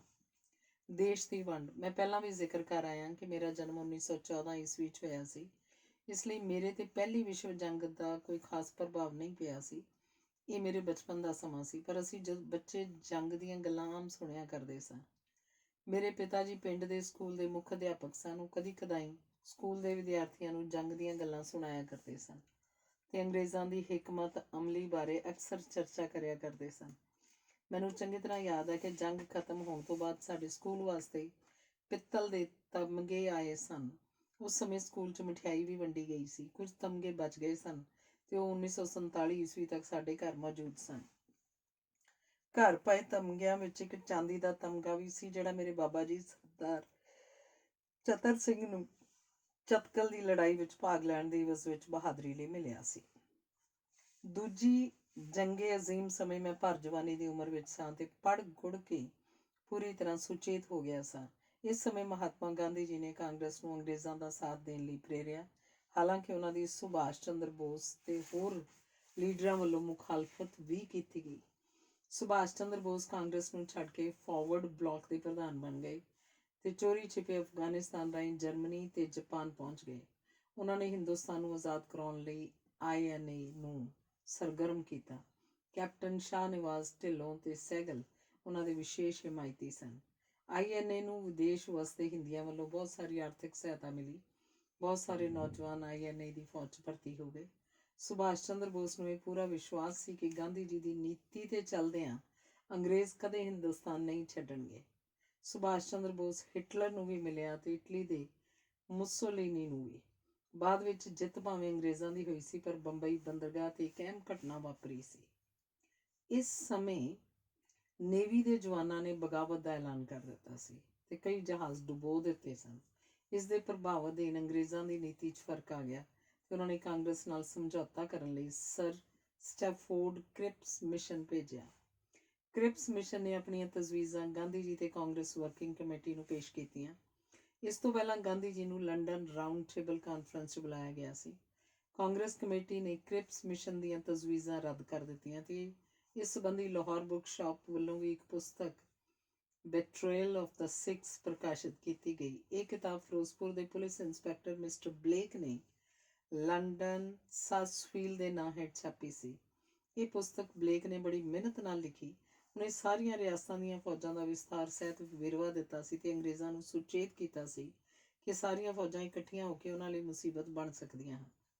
ਕਿਤਾਬ ਦੇ ਅਸਲੀ ਲੇਖਕ ਦਾ ਸਰਕਾਰ ਨੂੰ ਪਤਾ ਲੱਗ ਗਿਆ ਤੇ ਇੰਸਪੈਕਟਰ ਬਲੇਕ ਨੂੰ ਨੌਕਰੀ ਤੋਂ ਬਰਖਾਸਤ ਕਰ ਦਿੱਤਾ ਗਿਆ। ਇਸ ਸਮੇਂ ਸਾਡੇ ਦੇਸ਼ ਦੇ ਲੋਕਾਂ ਦੇ ਜਜ਼ਬਾਤ ਅੰਗਰੇਜ਼ਾਂ ਵਿਰੁੱਧ ਭੜਕ ਚੁੱਕੇ ਸਨ ਤੇ ਉਹ ਦਿਲੋਂ ਸਵਰਾਜ ਚਾਹੁੰਦੇ ਸਨ। INA ਇੰਡੀਅਨ ਨੈਸ਼ਨਲ ਆਰਮੀ ਦਾ ਸੰਗਠਨ ਤੇ ਨੇਵੀ ਦੀ ਬਗਾਵਤ ਨੇ ਅੰਗਰੇਜ਼ਾਂ ਨੂੰ ਮਜਬੂਰ ਕਰ ਦਿੱਤਾ ਸੀ ਕਿ ਦੇਸ਼ ਦੀ ਵਾਗਡੋਰ ਕਾਂਗਰਸ ਦੇ ਸਪੁਰਦ ਕਰ ਦੇਣ। ਪਰ ਅੰਗਰੇਜ਼ ਆਪਣੀ ਪਾਲਿਸੀ ਡਿਵਾਈਡ ਐਂਡ ਰੂਲ ਤੋਂ ਬਾਜ਼ ਨਾ ਆਏ ਤੇ ਉਹਨਾਂ ਨੇ ਮੁਸਲਿਮ ਲੀਗ ਦੇ ਵਾਹਦ ਨੇਤਾ ਮਿਸਟਰ ਜਿਨਾਹ ਨੂੰ ਆਪਣੇ ਨਾਲ ਗੰਢ ਲਿਆ। ਜਿਨਾਹ ਦੇਸ਼ ਦੀ ਵੰਡ ਕਰਨ ਲਈ ਅੜ ਗਿਆ ਤੇ ਉਹ ਮੁਸਲਿਮ ਬਹੁ ਗਿਣਤੀ ਦਾ ਇਲਾਕਾ ਈਸਟ ਬੰਗਾਲ ਤੇ ਸਾਰਾ ਪੰਜਾਬ ਪਾਕਿਸਤਾਨ ਦਾ ਹਿੱਸਾ ਬਣਾਉਣਾ ਚਾਹੁੰਦਾ ਸੀ। ਪਰ ਮਾਸਟਰ ਤਾਰਾ ਸਿੰਘ ਨੇ ਲਾਹੌਰ 'ਚ ਆਪਣੀ ਕਿਰਪਾਨ ਨਾਲ ਪਾਕਿਸਤਾਨੀ ਝੰਡੇ ਨੂੰ ਪਾੜ ਦਿੱਤਾ ਸੀ। ਮਾਸਟਰ ਤਾਰਾ ਸਿੰਘ ਦੀ ਦਲੇਰੀ ਕਾਰਨ ਸਿੱਖ ਜਨਤਾ 'ਚ ਜੋਸ਼ ਭਰ ਗਿਆ। ਇਹਦੇ ਸਿੱਟੇ ਵਜੋਂ ਸਾਰਾ ਈਸਟ ਪੰਜਾਬ ਤੇ ਅੰਮ੍ਰਿਤਸਰ ਬਚਾ ਲਿਆ ਗਿਆ। ਹੱਦਬੰਦੀ ਵਾਸਤੇ ਰੈੱਡ ਕਲਿਫ ਕਮਿਸ਼ਨ ਨਿਯੁਕਤ ਕੀਤਾ ਗਿਆ। ਇਸ ਕਮਿਸ਼ਨ ਨੇ ਦਰਿਆ ਰਾਵੀ ਨੂੰ ਪਾਕਿਸਤਾਨ ਤੇ ਹਿੰਦੁਸਤਾਨ ਦੀ ਹੱਦ ਨਿਯਤ ਕੀਤਾ। ਪਾਠਕ ਹੈਰਾਨ ਹੋਣਗੇ ਕਿ ਮੈਂ ਆਪਣੀ ਆਤਮ ਕਥਾ ਲਿਖਦਾ ਦੂਸਰੇ ਵਿਸ਼ਵ ਯੁੱਧ ਦਾ ਵਿਸਥਾਰ ਕਿਉਂ ਲੈ ਬੈਠਾ। ਪਾਠਕਾਂ ਦੀ ਜਾਣਕਾਰੀ ਹਿੱਤ ਮੈਂ ਦੱਸਣਾ ਚਾਹੁੰਦਾ ਕਿ ਮੇਰੀਆਂ ਨਿੱਜੀ ਪ੍ਰਕਾਸ਼ਨਾਂ ਦੇ ਇਤਿਹਾਸ 'ਚ ਦੂਸਰੇ ਵਿਸ਼ਵ ਯੁੱਧ ਦਾ ਸਮਾਂ ਵਿਸ਼ੇਸ਼ ਅਹਿਮੀਅਤ ਰੱਖਦਾ ਹੈ। ਮੈਨੂੰ ਇਸ ਸਮੇਂ ਪੁਸਤਕਾਂ ਛਾਪਣ ਤੇ ਸਪਲਾਈ ਕਰਨ ਦਾ ਸੁਨਹਿਰਾ ਮੌਕਾ ਮਿਲਿਆ ਸੀ। ਮੈਂ ਪੰਜਾਬੀ ਕਿਤਾਬਾਂ ਦੀ ਸਪਲਾਈ ACES ਡਿਪੂ ਕਲਕੱਤਾ ਤੇ ਬੰਬਈ ਨੂੰ ਭਾਰੀ ਮਾਤਰਾ 'ਚ ਕਰਦਾ ਰਿਹਾ ਸਾਂ। ਇਸ ਸਮੇਂ ਮੈਂ ਕਲਕੱਤੇ, ਬੰਬਈ, ਸ਼ਿਮਲੇ ਤੇ ਲਾਹੌਰ ਦੇ ਆਮ ਚੱਕਰ ਕੱਟਦਾ ਰਹਿੰਦਾ ਸੀ। 15 ਅਗਸਤ 1947 ਨੂੰ ਪੰਜਾਬ ਦੀ ਵੰਡ ਹੋਈ, ਪਰ ਇਸ ਤੋਂ 3-4 ਮਹੀਨੇ ਪਹਿਲਾਂ ਸਾਰੇ ਪੰਜਾਬ 'ਚ ਖਿੱਚੋਤਾਣ ਤੇ ਮਾਰ-ਧਾੜ ਸ਼ੁਰੂ ਹੋ ਗਈ ਸੀ। ਖਾਸ ਕਰਕੇ ਪੋਠੋਹਾਰ ਦਾ ਇਲਾਕਾ ਬਹੁਤ ਪ੍ਰਭਾਵਿਤ ਹੋਇਆ ਸੀ ਤੇ ਲੋਕ ਆਪਣੇ ਘਰ-ਬਾਰ ਛੱਡ ਕੇ ਅੰਮ੍ਰਿਤਸਰ ਤੇ ਦਿੱਲੀ ਜਿੱਥੇ ਵੀ ਥਾਂ ਮਿਲੀ ਆ ਕੇ ਵਸ ਗਏ। ਪੱਛਮੀ ਪੰਜਾਬ ਵਿੱਚ ਹਿੰਦੂਆਂ ਸਿੱਖਾਂ ਤੇ ਜ਼ੁਲਮ ਹੁੰਦਾ ਵੇਖ ਕੇ ਮਾਲਵੇ, ਦੁਆਬੇ ਤੇ ਮਾਝੇ ਦੇ ਸਿੱਖ ਵੀ ਭੜਕ ਉੱਠੇ ਸਨ। ਇਹਨਾਂ ਲੋਕਾਂ ਨੇ ਹਥਿਆਰ ਸੰਭਾਲ ਲਏ ਤੇ ਸਦੀਆਂ ਤੋਂ ਨਾਲ ਵਸਦੇ ਮੁਸਲਮਾਨਾਂ ਨੂੰ ਪਾਕਿਸਤਾਨ ਜਾਣ ਲਈ ਮਜਬੂਰ ਕਰ ਦਿੱਤਾ। ਹਜ਼ਾਰਾਂ ਦੀ ਗਿਣਤੀ ਵਿੱਚ ਮੁਸਲਮਾਨ ਕਤਲ ਕੀਤੇ ਗਏ। ਉਹਨਾਂ ਦਿਨਾਂ ਵਿੱਚ ਅਫਵਾਹਾਂ ਜ਼ੋਰਾਂ ਤੇ ਸਨ। ਅਫਵਾਹਾਂ ਦੇ ਅਧੀਨ ਚੌਂ ਪਾਸੇ ਅੱਗ ਭੜਕ ਉੱਠੀ ਸੀ। ਪਰ ਮੈਂ ਖੁਸ਼ਕਿਸਮਤੀ ਨਾਲ ਆਪਣੇ ਭਾਈਆਂ ਨੂੰ ਨਾਲ ਲੈ ਕੇ ਫਰੀਦਕੋਟ ਪੁੱਜ ਗਿਆ ਸਾਂ। ਇਹਦਾ ਵਰਣਨ ਪਹਿਲਾਂ ਵੀ ਕੀਤਾ ਜਾ ਚੁੱਕਾ ਹੈ। ਕੇਵਲ ਮਲੇਰਕੋਟਲਾ ਤਹਿਸੀਲ ਦੇ ਮੁਸਲਮਾਨ ਸੁਰੱਖਿਅਤ ਰਹੇ, ਕਿਉਂਕਿ ਮਲੇਰਕੋਟਲੇ ਦਾ ਇਲਾਕਾ ਉਸ ਨਵਾਬ ਦੇ ਵਾਰਸਾਂ ਦੇ ਅਧੀਨ ਸੀ ਜਿਸ ਨੇ ਗੁਰੂ ਗੋਬਿੰਦ ਸਿੰਘ ਦੇ ਛੋਟੇ ਸਾਹਿਬਜ਼ਾਦਿਆਂ ਤੇ ਜ਼ੁਲਮ ਹੁੰਦਾ ਵੇਖ ਕੇ ਹਾਂ ਦਾ ਨਾਅਰਾ ਮਾਰਿਆ ਸੀ। ਮੈਂ ਪੰਜਾਬ ਦੀ ਵੰਡ ਸਮੇਂ ਫਰੀਦਕੋਟ ਸੀ। ਉੱਥੋਂ ਦੇ ਮਹਾਰਾਜਾ ਹਰਿੰਦਰ ਸਿੰਘ ਨੇ ਵੀ ਬੜੀ ਫਰਾਖਦਿਲੀ ਨਾਲ ਮੁਸਲਮਾਨਾਂ ਦੇ ਜਥੇ ਆਪਣੀ ਫੌਜ ਦੀ ਨਿਗਰਾਨੀ ਹੇਠ ਫਿਰੋਜ਼ਪੁਰ ਸਰਹੱਦ ਤੱਕ ਪਹੁੰਚਾਏ ਸਨ। ਅਸੀਂ ਫਰੀਦਕੋਟ ਰਿਆਸਤ ਵਿੱਚ ਕਿਸੇ ਮੁਸਲਮਾਨ ਦੀ ਲਾਸ਼ ਨਹੀਂ ਦੇਖੀ ਸੀ। ਉਹਨਾਂ ਦੇ ਜਾਣ ਬਾਅਦ ਲੋਕਾਂ ਨੇ ਉਹਨਾਂ ਦੇ ਘਰ-ਬਾਰ ਜ਼ਰੂਰ ਲੁੱਟੇ, ਪਰ ਖੂਨ ਖਰਾਬਾ ਹੋਣ ਤੋਂ ਬਚ ਗਿਆ। ਅਸੀਂ ਫਰੀਦਕੋਟ 5 ਅਗਸਤ ਤੱਕ ਪਰਿਵਾਰ ਸਮੇਤ ਪਹੁੰਚ ਚੁੱਕੇ ਸਾਂ। ਆਪਣੇ ਸਸੁਰਾਲ ਉਕਾੜੇ ਤੋਂ ਸਾਰੇ ਆਦਮੀ ਬੁਲਾ ਲਏ ਸਨ ਤੇ ਸਾਰੇ ਇਕੱਠੇ ਇੱਕੋ ਥਾਂ ਰਹਿੰਦੇ ਸਾਂ। ਸਿੱਖ ਤੇ ਹਿੰਦੂ ਰਿਫਿਊਜੀ ਕਾਫੀ ਤਾਦਾਦ ਵਿੱਚ ਫਰੀਦਕੋਟ ਪਹੁੰਚੇ। ਉਨੀ ਦਿਨੀ Sardar Baghel Singh director of education ਸਨ। ਮੇਰੇ ਰਾਜਾ ਫਰੀਦਕੋਟ ਨਾਲ ਚੰਗੇ ਸੰਬੰਧ ਹੋਣ ਕਰਕੇ ਸਰਦਾਰ ਬਘੇਲ ਸਿੰਘ ਵੀ ਮੇਰੇ ਨੇੜੇ ਹੋ ਗਏ। ਉਹ ਚੰਗੇ ਕੱਦ ਕਾਠ ਵਾਲੇ ਜ਼ਿੰਦਾ ਦਿਲ ਤੇ ਜਸਪਾਲ ਬਾਂਗਰ ਲੁਧਿਆਣੇ ਦੇ ਨਿਵਾਸੀ ਸਨ। ਮੈਂ ਕਈ ਮਾਸਟਰਾਂ ਨੂੰ ਉਹਨਾਂ ਪਾਸੋਂ ਨੌਕਰੀ ਦਿਵਾਈ। ਮੇਰੇ ਮਾਮਾ ਜੀ master Inder Singh Balbir high school ਵਿੱਚ ਲੱਗ ਗਏ। ਸਰਦਾਰ ਸੁਰਜਨ ਸਿੰਘ ਲੁਧਿਆਣੇ ਦੇ ਮਸ਼ਹੂਰ ਹੈਡਮਾਸਟਰ ਨੂੰ ਵੀ ਪਹਿਲਾਂ ਭਗਤਾ ਹਾਈ ਸਕੂਲ 'ਚ ਨੌਕਰੀ ਦਿਵਾਈ। ਇਸੇ ਤਰ੍ਹਾਂ ਅਨੇਕਾਂ ਲੋੜਵੰਦਾਂ ਨੂੰ ਮਹਿਕਮਾ ਤਾਲੀਮ ਵਿੱਚ ਲਗਵਾਇਆ। ਕੁਝ ਚਿਰ ਬਾਅਦ ਮੇਰੇ ਮਾਂ-ਬਾਪ ਤੇ ਭੈਣ ਭਰਾ ਬਲਬੀਰ ਬਸਤੀ ਗਲੀ ਨੰਬਰ 2 'ਚ ਮਿਸਤਰੀ ਜਲਾਲ ਦੇ ਆਲੀਸ਼ਾਨ ਮਕਾਨ 'ਚ ਚਲੇ ਗਏ। ਇਹ ਪੱਕੀ ਅਲਾਟਮੈਂਟ ਮੇਜਰ ਗੁਰਪਾਲ ਸਿੰਘ ਨੇ ਕੀਤੀ ਸੀ ਤੇ ਮੈਂ ਆਪ ਦੁਕਾਨ ਦੀ ਥਾਂ ਤਲਾਸ਼ ਕਰਨ ਵਾਸਤੇ ਜਲੰਧਰ ਤੇ ਲੁਧਿਆਣੇ ਘੁੰਮਦਾ ਰਿਹਾ। ਇਸ ਦਾ ਵਰਣਨ ਪਹਿਲਾਂ ਵੀ ਆ ਚੁੱਕਾ ਹੈ। ਕਿਉਂਕਿ ਸਾਡਾ ਲਾਹੌਰ ਵਿੱਚ ਆਪਣਾ ਕੋਈ ਮਕਾਨ ਨਹੀਂ ਸੀ, ਇਸ ਵਾਸਤੇ ਮੈਂ ਮਕਾਨ ਵਾਸਤੇ ਕੋਈ ਕਲੇਮ ਨਹੀਂ ਸੀ ਕੀਤਾ। ਮਿਸਤਰੀ ਜਲਾਲੁਦੀਨ ਦਾ ਮਕਾਨ ਵੀ ਮੇਰੇ ਮਾਂ-ਬਾਪ ਲੁਧਿਆਣੇ ਲਾਹੌਰ ਬੁੱਕ ਸ਼ਾਪ ਖੋਲ੍ਹਣ ਤੇ ਛੱਡ ਕੇ ਲੁਧਿਆਣੇ ਆ ਗਏ। ਬਾਵਜੂਦ ਇਸ ਗੱਲ ਦੇ ਕਿ ਜਲਾਲੁਦੀਨ ਦੇ ਮਕਾਨ ਦੀ ਪਰਮਾਨੈਂਟ ਅਲਾਟਮੈਂਟ ਉਹਨਾਂ ਦੇ ਨਾਂ ਹੋ ਸਕਦੀ ਸੀ, ਮੇਰੇ ਜੱਦੀ ਪਿੰਡ ਮਰਦਵਾਲ ਵਿੱਚ ਮੇਰੇ ਦਾਦਾ ਜੀ ਨੇ ਸਫੈਦ ਪੱਥਰਾਂ ਦੀ ਆਲੀਸ਼ਾਨ ਹਵੇਲੀ ਬਣਾਈ ਸੀ। ਮੇਰਾ ਛੋਟਾ ਭਾਈ ਮਹਿਤਾਬ ਸਿੰਘ ਵੰਡ ਤੋਂ ਪਹਿਲਾਂ ਫਰੀਦਕੋਟ ਦੀ ਬਜਾਏ ਅੰਮ੍ਰਿਤਸਰ ਆ ਗਿਆ। ਮੇਰੇ ਦਾਦਾ ਜੀ ਵੀ ਉਸ ਪਾਸ ਆ ਕੇ ਰਹਿਣ ਲੱਗ ਪਏ। ਉਹਨਾਂ ਲਾਪਰਵਾਹੀ ਕੀਤੀ ਤੇ ਆਪਣੇ ਮਕਾਨ ਦਾ ਕਲੇਮ ਨਾ ਭਰਿਆ। ਹਾਲਾਂਕਿ ਸਰਦਾਰ ਉੱਜਲ ਸਿੰਘ ਉਨੀ ਦਿਨੀ ਮਿਨਿਸਟਰ ਸਨ, ਜਿਨ੍ਹਾਂ ਨਾਲ ਸਾਡੇ ਬੜੇ ਚੰਗੇ ਤਾਲੁਕਾਤ ਸਨ। ਉਹਨਾਂ ਦੇ ਬਾਰ-ਬਾਰ ਕਹਿਣ ਤੇ ਵੀ ਮੇਰੇ ਦਾਦਾ ਜੀ ਆਪਣਾ ਕਲੇਮ ਨਾ ਭਰ ਸਕੇ। ਧੰਨਵਾਦ।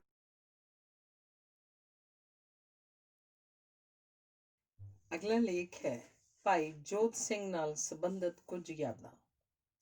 1940 ਵਿੱਚ ਪੰਜਾਬੀ ਕਿਤਾਬਾਂ ਦੀ ਗਿਣਤੀ ਬਹੁਤ ਨਾਮਾਤਰ ਸੀ। ਡਾਕਟਰ ਹਰਚਰਨ ਸਿੰਘ ਜੀਵਨ ਲੀਲਾ ਕਿਸੇ ਪ੍ਰੈਸ ਤੋਂ ਛਪਵਾ ਕੇ ਮੇਰੇ ਪਾਸ ਲੈ ਆਏ ਸੀ। ਮੈਂ ਉਹਦੀ ਛਪਾਈ ਕਾਗਜ਼ਾਤ ਦਾ ਖਰਚਾ ਦੇ ਕੇ ਉਹ ਕਿਤਾਬ ਲੈ ਲਈ।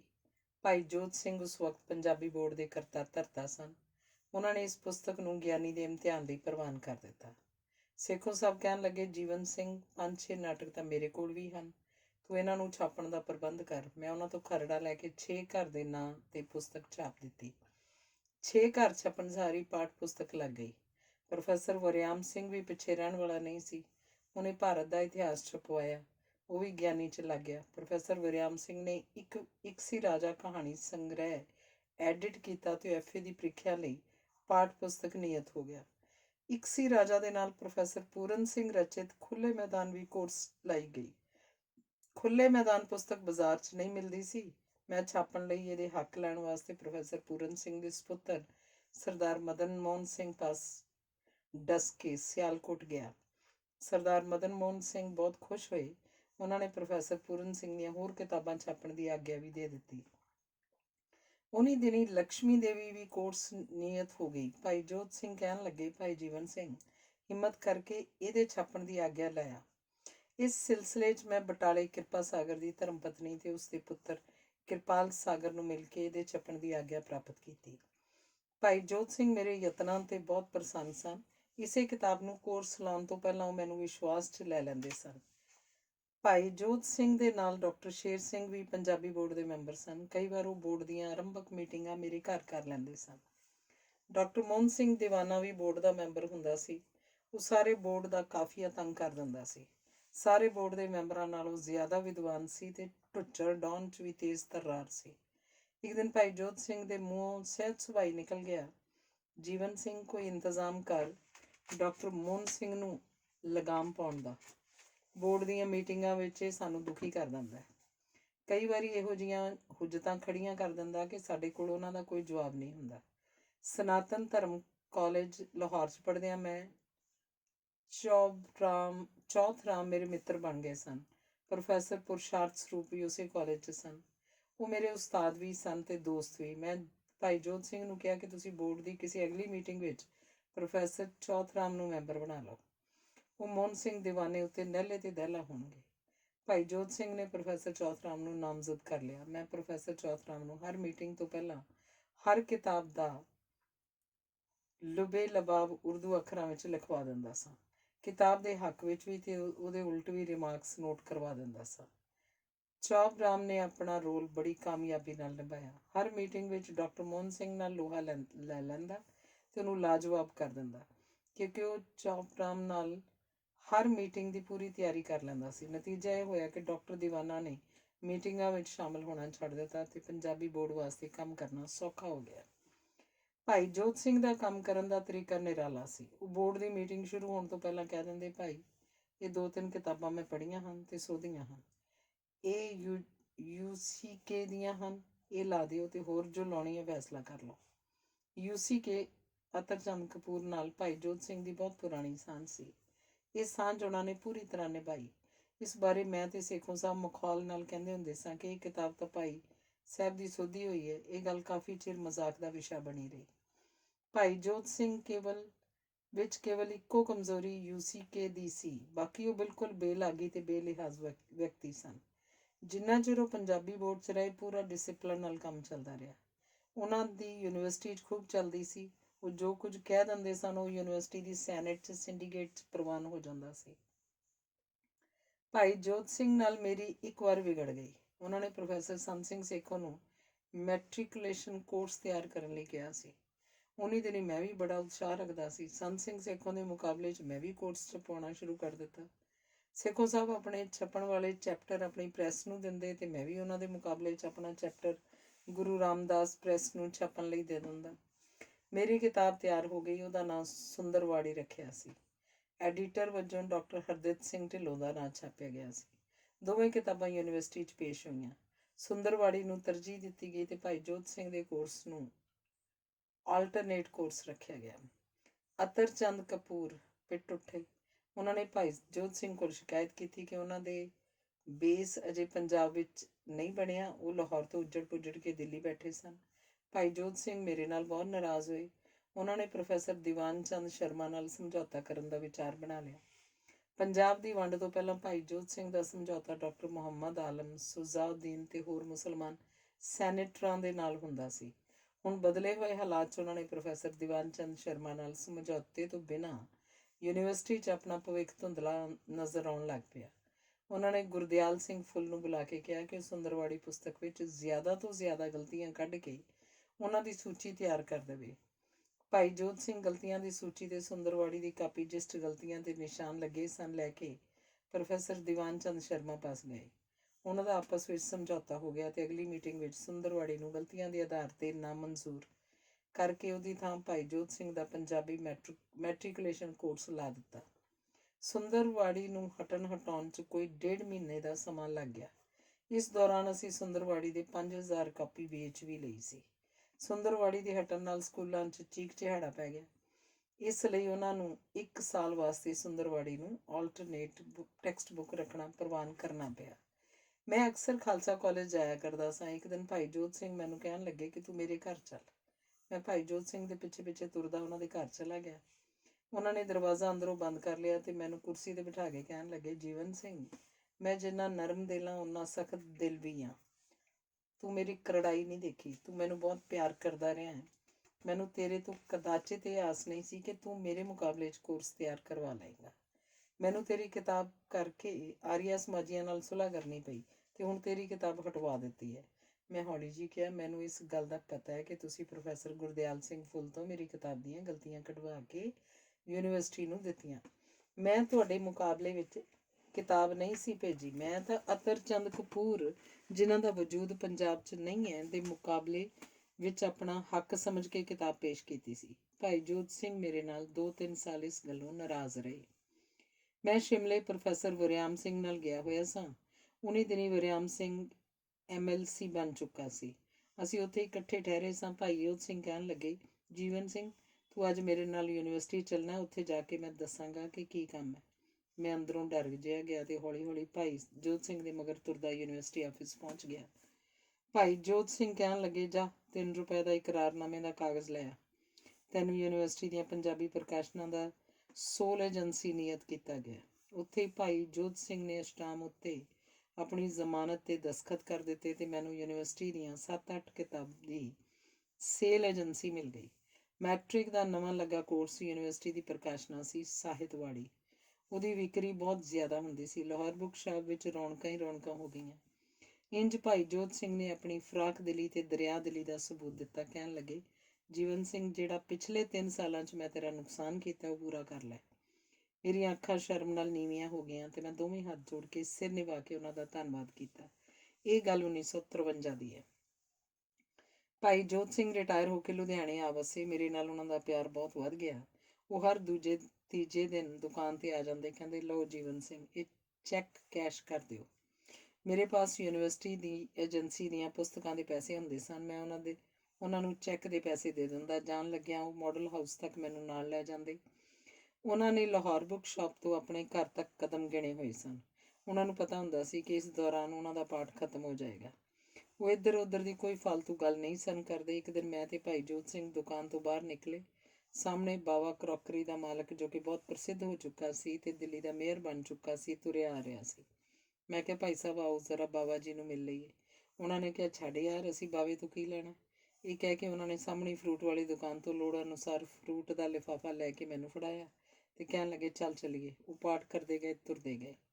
ਇਹਦੇ ਉਲਟ ਪ੍ਰੋਫੈਸਰ ਤੇਜਾ ਸਿੰਘ ਦਾ ਸੁਭਾਅ ਬਹੁਤ ਮਿਲਾਪੜਾ ਸੀ। ਇੱਕ ਵਾਰ ਮੇਰੇ ਕੋਲ ਇੱਕ ਰਾਤ ਠਹਿਰੇ। ਕਹਿਣ ਲੱਗੇ, ਜੀਵਨ ਸਿੰਘ, ਆ ਮੈਨੂੰ ਚੌੜੇ ਬਾਜ਼ਾਰ ਦੀਆਂ ਪੰਜਾਬੀ ਦੁਕਾਨਾਂ ਦਿਖਾ। ਮੈਂ ਉਹਨਾਂ ਨੂੰ ਭਾਈ ਖੇਮ ਸਿੰਘ ਦੀ ਦੁਕਾਨ 'ਤੇ ਲੈ ਗਿਆ। ਪ੍ਰੋਫੈਸਰ ਤੇਜਾ ਸਿੰਘ ਕਹਿਣ ਲੱਗੇ, ਭਾਈ ਖੇਮ ਸਿੰਘ ਜੀ, ਸਤਿ ਸ਼੍ਰੀ ਅਕਾਲ। ਕੀ ਹਾਲ ਹੈ ਤੁਹਾਡੇ ਕਾਰੋਬਾਰ ਦਾ? ਭਾਈ ਖੇਮ ਸਿੰਘ ਦਾ ਸੁਭਾਅ ਦਾ ਖੁਸ਼ਕ ਤੇ ਘੱਟ ਬੋਲਣ ਵਾਲਾ ਆਦਮੀ ਸੀ। ਉਹ ਚੁੱਪ ਰਿਹਾ। ਉਹਨੇ ਇੰਨਾ ਵੀ ਨਾ ਕਿਹਾ ਕਿ ਅੰਦਰ ਲੰਘ ਆਓ, ਬੈਠੋ, ਪਾਣੀ ਧਾਣੀ ਪੀਓ। ਬਾਅਦ 'ਚ ਪ੍ਰੋਫੈਸਰ ਤੇਜਾ ਸਿੰਘ ਕਹਿਣ ਲੱਗੇ, ਇਹ ਤਾਂ ਬੜਾ ਖੁਸ਼ਕ ਆਦਮੀ ਹੈ। ਇਹਨੇ ਤਾਂ ਚੱਜ ਨਾਲ ਫਤਿਹ ਵੀ ਨਹੀਂ ਮੰਨੀ। ਰਾਤ ਨੂੰ ਸਤਵੰਤ ਭਵਨ ਦੇ ਖੁੱਲ੍ਹੇ ਵਿਹੜੇ 'ਚ ਉਹਨਾਂ ਦਾ ਮੰਜਾ ਡਾਹ ਦਿੱਤਾ। ਕਹਿਣ ਲੱਗੇ, ਯਾਰ, ਕਿਸੇ ਸਾਹਿਤਕਾਰ ਨੂੰ ਬੁਲਾ, ਉਹਦੇ ਨਾਲ ਗੱਲਾਂ ਕਰੀਏ, ਨਹੀਂ ਤਾਂ ਨੀਂਦ ਨਹੀਂ ਆਏਗੀ। ਮੈਂ ਲਾਲ ਸਿੰਘ ਕਮਲਾ ਕਾਲੀ ਨੂੰ ਬੁਲਾ ਲਿਆ। ਪ੍ਰੋਫੈਸਰ ਤੇਜਾ ਸਿੰਘ ਉਸ ਨਾਲ ਗੱਲਾਂ ਲੱਗੇ। ਰਾਤ ਦੇ 12-1 ਵੱਜ ਚੁੱਕੇ ਸਨ, ਪਰ ਤੇਜਾ ਸਿੰਘ ਦੀਆਂ ਗੱਲਾਂ ਮੁੱਕਣ 'ਤੇ ਨਾ ਆਉਣ। ਲਾਲ ਸਿੰਘ ਕਮਲਾ ਕਾਲੀ ਬਾਰ-ਬਾਰ ਆਪਣਾ ਖੂੰਡਾ ਫਰਸ਼ 'ਤੇ ਮਾਰੇ, ਇਹ ਜ਼ਾਹਿਰ ਕਰਨ ਲਈ ਕਿ ਮੈਨੂੰ ਨੀਂਦ ਆ ਰਹੀ ਹੈ, ਮੈਂ ਜਾਣਾ ਚਾਹੁੰਦਾ। ਪਰ ਬੜੀ ਮੁਸ਼ਕਿਲ ਨਾਲ ਪ੍ਰੋਫੈਸਰ ਤੇਜਾ ਸਿੰਘ ਦੀਆਂ ਗੱਲਾਂ ਤੋਂ ਛੁਟਕਾਰਾ ਮਿਲਿਆ। ਲਾਲ ਸਿੰਘ ਦੂਜੇ ਦਿਨ ਸ਼ਾਮ ਨੂੰ ਦੁਕਾਨ 'ਤੇ ਆਇਆ। ਕਹਿਣ ਲੱਗਾ, ਤੇਜਾ ਸਿੰਘ ਦੀਆਂ ਗੱਲਾਂ ਤਾਂ ਮੁੱਕਦੀਆਂ ਹੀ ਨਹੀਂ ਸਨ। ਮੈਨੂੰ ਇਹਨਾਂ ਗੱਲਾਂ 'ਚ ਨਾ ਕੋਈ ਦਿਲਚਸਪੀ ਸੀ ਤੇ ਨਾ ਹੀ ਇੰਨੀ ਰਾਤ ਗਈ ਤੱਕ ਮੈਂ ਕਦੇ ਜਾਗਿਆ। ਕਮਲਾ ਕਾਲੀ ਇੱਕ ਬਾਸੂਲ, ਇਮਾਨਦਾਰ ਤੇ ਖੁਦਦਾਰ ਇਨਸਾਨ ਸੀ। ਮੇਰੇ ਪੁੱਛਣ 'ਤੇ ਕਹਿਣ ਲੱਗਾ ਕਿ ਮੈਂ ਆਪਣੀ ਹੱਥੀਂ ਕਿਰਤ ਕਮਾਈ ਕਰਕੇ ਖੁਸ਼ ਹਾਂ। ਭਾਵੇਂ ਮੈਂ ਬਾਰ ਐਟ ਲਾਅ ਪਾਸ ਕੀਤੀ ਹੈ, ਇਲਾਕੇ 'ਚ ਮੇਰਾ ਅਸਰ ਰਸੂਖ ਵੀ ਕਾਫੀ ਹੈ, ਪਰ ਕਚਹਿਰੀਆਂ 'ਚ ਜਾ ਕੇ ਮੈਨੂੰ ਸੱਚ ਨੂੰ ਝੂਠ ਤੇ ਝੂਠ ਨੂੰ ਸੱਚ ਨਹੀਂ ਕਿਹਾ ਜਾਂਦਾ। ਮੇਰੀ ਜ਼ਮੀਰ ਇਜਾਜ਼ਤ ਨਹੀਂ ਦਿੰਦੀ। ਉਹਨੇ ਜੁਗਿਆਣੇ ਕਾਫੀ ਜ਼ਮੀਨ ਲੈ ਰੱਖੀ ਸੀ। ਆਪ ਟਰੈਕਟਰ ਚਲਾਉਂਦਾ ਸੀ। ਕਹਿੰਦਾ, ਜੀਵਨ ਸਿੰਘ, ਬਾਬੇ ਨਾਨਕ ਨੇ ਵੀ ਅਖੀਰਲੀ ਉਮਰ 'ਚ ਕਰਤਾਰਪੁਰ 'ਚ ਖੇਤੀ ਕੀਤੀ ਸੀ। ਆਪ ਹੱਥੀਂ ਹਲ ਚਲਾਉਂਦੇ ਸਨ। ਉਹਨਾਂ ਨੇ ਮੇਰੇ ਕਹਿਣ 'ਤੇ ਬਾਲਗ ਵਿਦਿਆ ਦੀਆਂ ਕਈ ਕਿਤਾਬਾਂ ਲਿਖੀਆਂ ਤੇ 3 ਵਰ੍ਹੇ ਲਗਾਤਾਰ ਇਨਾਮ ਪ੍ਰਾਪਤ ਕਰਦੇ ਰਹੇ। ਕਮਲਾ ਕਾਲੀ ਨੂੰ ਆਪਣੀ ਵਡੇਰੀ ਉਮਰ ਵਿੱਚ ਵੀ ਕਾਫੀ ਪ੍ਰਸਿੱਧੀ ਮਿਲੀ। ਮੇਰਾ ਵਲੈਤੀ ਸਫ਼ਰਨਾਮਾ ਉਸ ਵਕਤ ਦਾ ਬਿਹਤਰੀਨ ਸਫ਼ਰਨਾਮਾ ਮੰਨਿਆ ਜਾਂਦਾ ਸੀ। ਜੀਵਨ ਨੀਤੀ, ਮਨ ਦੀ ਮੌਜ, ਦੇਸ਼ ਭਗਤ ਦੀ ਯਾਤਰਾ, ਮੇਰਾ ਆਖਰੀ ਸਫ਼ਰਨਾਮਾ, ਅਮਰੀਕਾ ਦੀ ਯਾਤਰਾ ਉਹਨਾਂ ਦੀਆਂ ਵਰਣਨਯੋਗ ਪੁਸਤਕਾਂ ਹਨ। ਆਖਰੀ ਪੁਸਤਕ ਵਿੱਚ ਉਹਨੇ ਅਮਰੀਕਾ ਦੇ ਲੋਕਾਂ ਦੀ ਰਹਿਣੀ ਬਹਿਣੀ, ਉਹਨਾਂ ਦੀ ਇਮਾਨਦਾਰੀ, ਉਹਨਾਂ ਦੀ ਸੱਭਿਅਤਾ ਤੇ ਅਮਰੀਕਾ ਦੀ ਜਮਹੂਰੀਅਤ ਦੀ ਰੱਜ ਕੇ ਤਾਰੀਫ ਕੀਤੀ ਹੈ। ਕਹਿਣ ਲੱਗੇ, ਜੀਵਨ ਸਿੰਘ, ਅਮਰੀਕਾ ਸਵਰਗ ਹੈ, ਸਵਰਗ। ਕੋਈ ਧੋਖਾ ਨਹੀਂ, ਫਰੇਬ ਨਹੀਂ, ਕੋਈ ਮਿਲਾਵਟ ਨਹੀਂ। ਅੱਖਾਂ ਮੀਟ ਕੇ ਸੌਦਾ ਲੈ ਲਓ, ਠੀਕ ਮਿਲੇਗਾ। ਪਰ ਸਾਡੇ ਮੁਲਕ ਦਾ ਕੀ ਬਣੇਗਾ? ਇੱਥੇ ਚੋਰੀ, ਯਾਰੀ, ਠੱਗੀ, ਠੋਰੀ, ਝੂਠ ਤੂਫਾਨ ਦਾ ਕੋਈ ਅੰਤ ਨਹੀਂ। ਭਾਈ ਜੋਧ ਸਿੰਘ ਨਾਲ ਰੋਜ਼ਾਨਾ ਸੈਰ ਕਰਨ ਦਾ ਸਿਲਸਿਲਾ ਕਈ ਸਾਲ ਜਾਰੀ ਰਿਹਾ। 1969 'ਚ ਉਹ ਪੰਜਾਬੀ ਯੂਨੀਵਰਸਿਟੀ ਦੇ ਕੁਲਪਤੀ ਬਣ ਗਏ। ਹਾਲਾਂਕਿ ਉਹਨਾਂ ਦੀ ਉਮਰ ਉਸ ਵੇਲੇ 86 ਸਾਲ ਸੀ। ਪ੍ਰੋਫੈਸਰ ਹਰਬੰਸ ਸਿੰਘ ਉਹਨਾਂ ਨਾਲ ਰਜਿਸਟਰਾਰ ਲੱਗੇ। ਭਾਈ ਜੋਧ ਸਿੰਘ ਕਹਿਣ ਲੱਗੇ, ਭਾਈ ਹਰਬੰਸ ਸਿੰਘ, ਅਸੀਂ ਯੂਨੀਵਰਸਿਟੀ ਦੇ ਰੂਲਸ ਰੈਗੂਲੇਸ਼ਨਸ ਦਾ ਕੈਲੰਡਰ ਤਿਆਰ ਕਰਨਾ ਹੈ। ਮੈਨੂੰ ਇਸ ਕੰਮ ਲਈ ਜਗਦੀਸ਼ ਨਾਰਾਇਣ ਤੋਂ ਬਿਹਤਰ ਹੋਰ ਕੋਈ ਆਦਮੀ ਨਜ਼ਰ ਨਹੀਂ ਆਉਂਦਾ।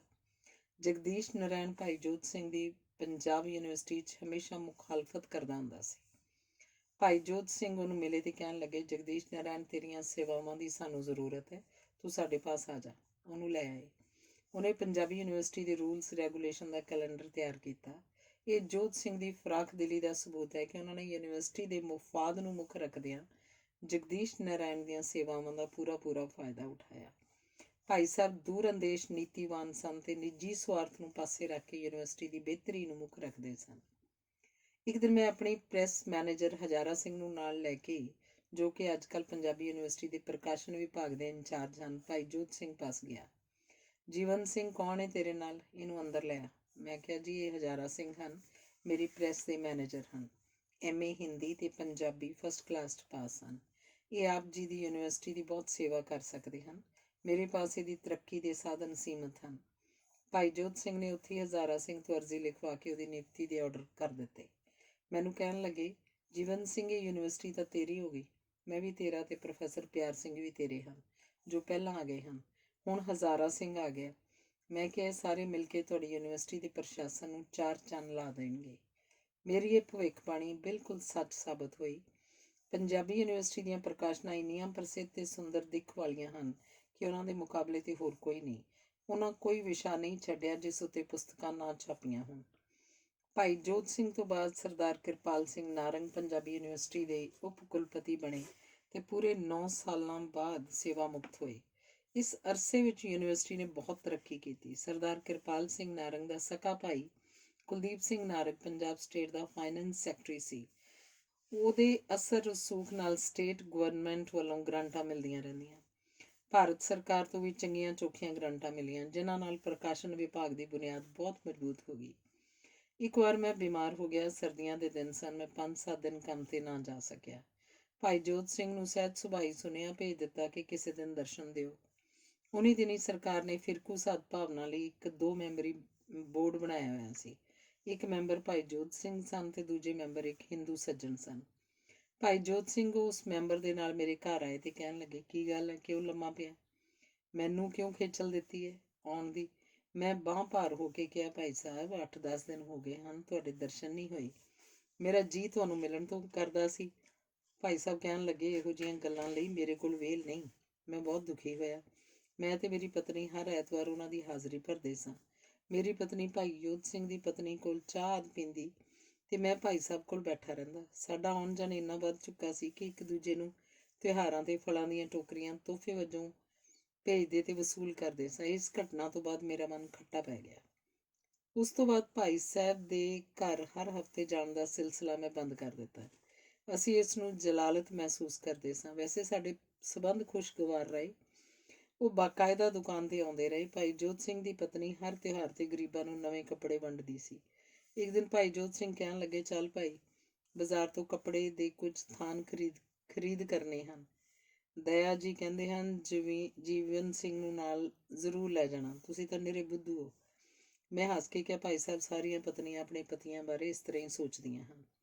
ਲਾਲਾ ਜਗਦੀਸ਼ ਨਾਰਾਇਣ ਪੰਜਾਬ ਯੂਨੀਵਰਸਿਟੀ ਦੇ ਅਕਾਊਂਟਸ ਅਫਸਰ ਮੇਰੇ ਨਾਲ ਲੱਗਦੇ ਸਨ, ਕਿਉਂਕਿ ਯੂਨੀਵਰਸਿਟੀ ਦੀਆਂ ਕਿਤਾਬਾਂ ਦੀ ਏਜੰਸੀ ਭਾਈ ਸਾਹਿਬ ਦੁਆਰਾ ਮੈਨੂੰ ਮਿਲੀ ਸੀ ਤੇ ਭਾਈ ਸਾਹਿਬ ਨਾਲ ਉਹਦਾ ਤਾਲੁਕਾਤ ਅੱਛੇ ਨਹੀਂ ਸਨ। ਹਰ ਤੀਜੇ ਮਹੀਨੇ ਯੂਨੀਵਰਸਿਟੀ ਦੀਆਂ ਕਿਤਾਬਾਂ ਦਾ ਹਿਸਾਬ ਕਿਤਾਬ ਚੈੱਕ ਕਰਨ ਲਈ ਆ ਜਾਂਦਾ।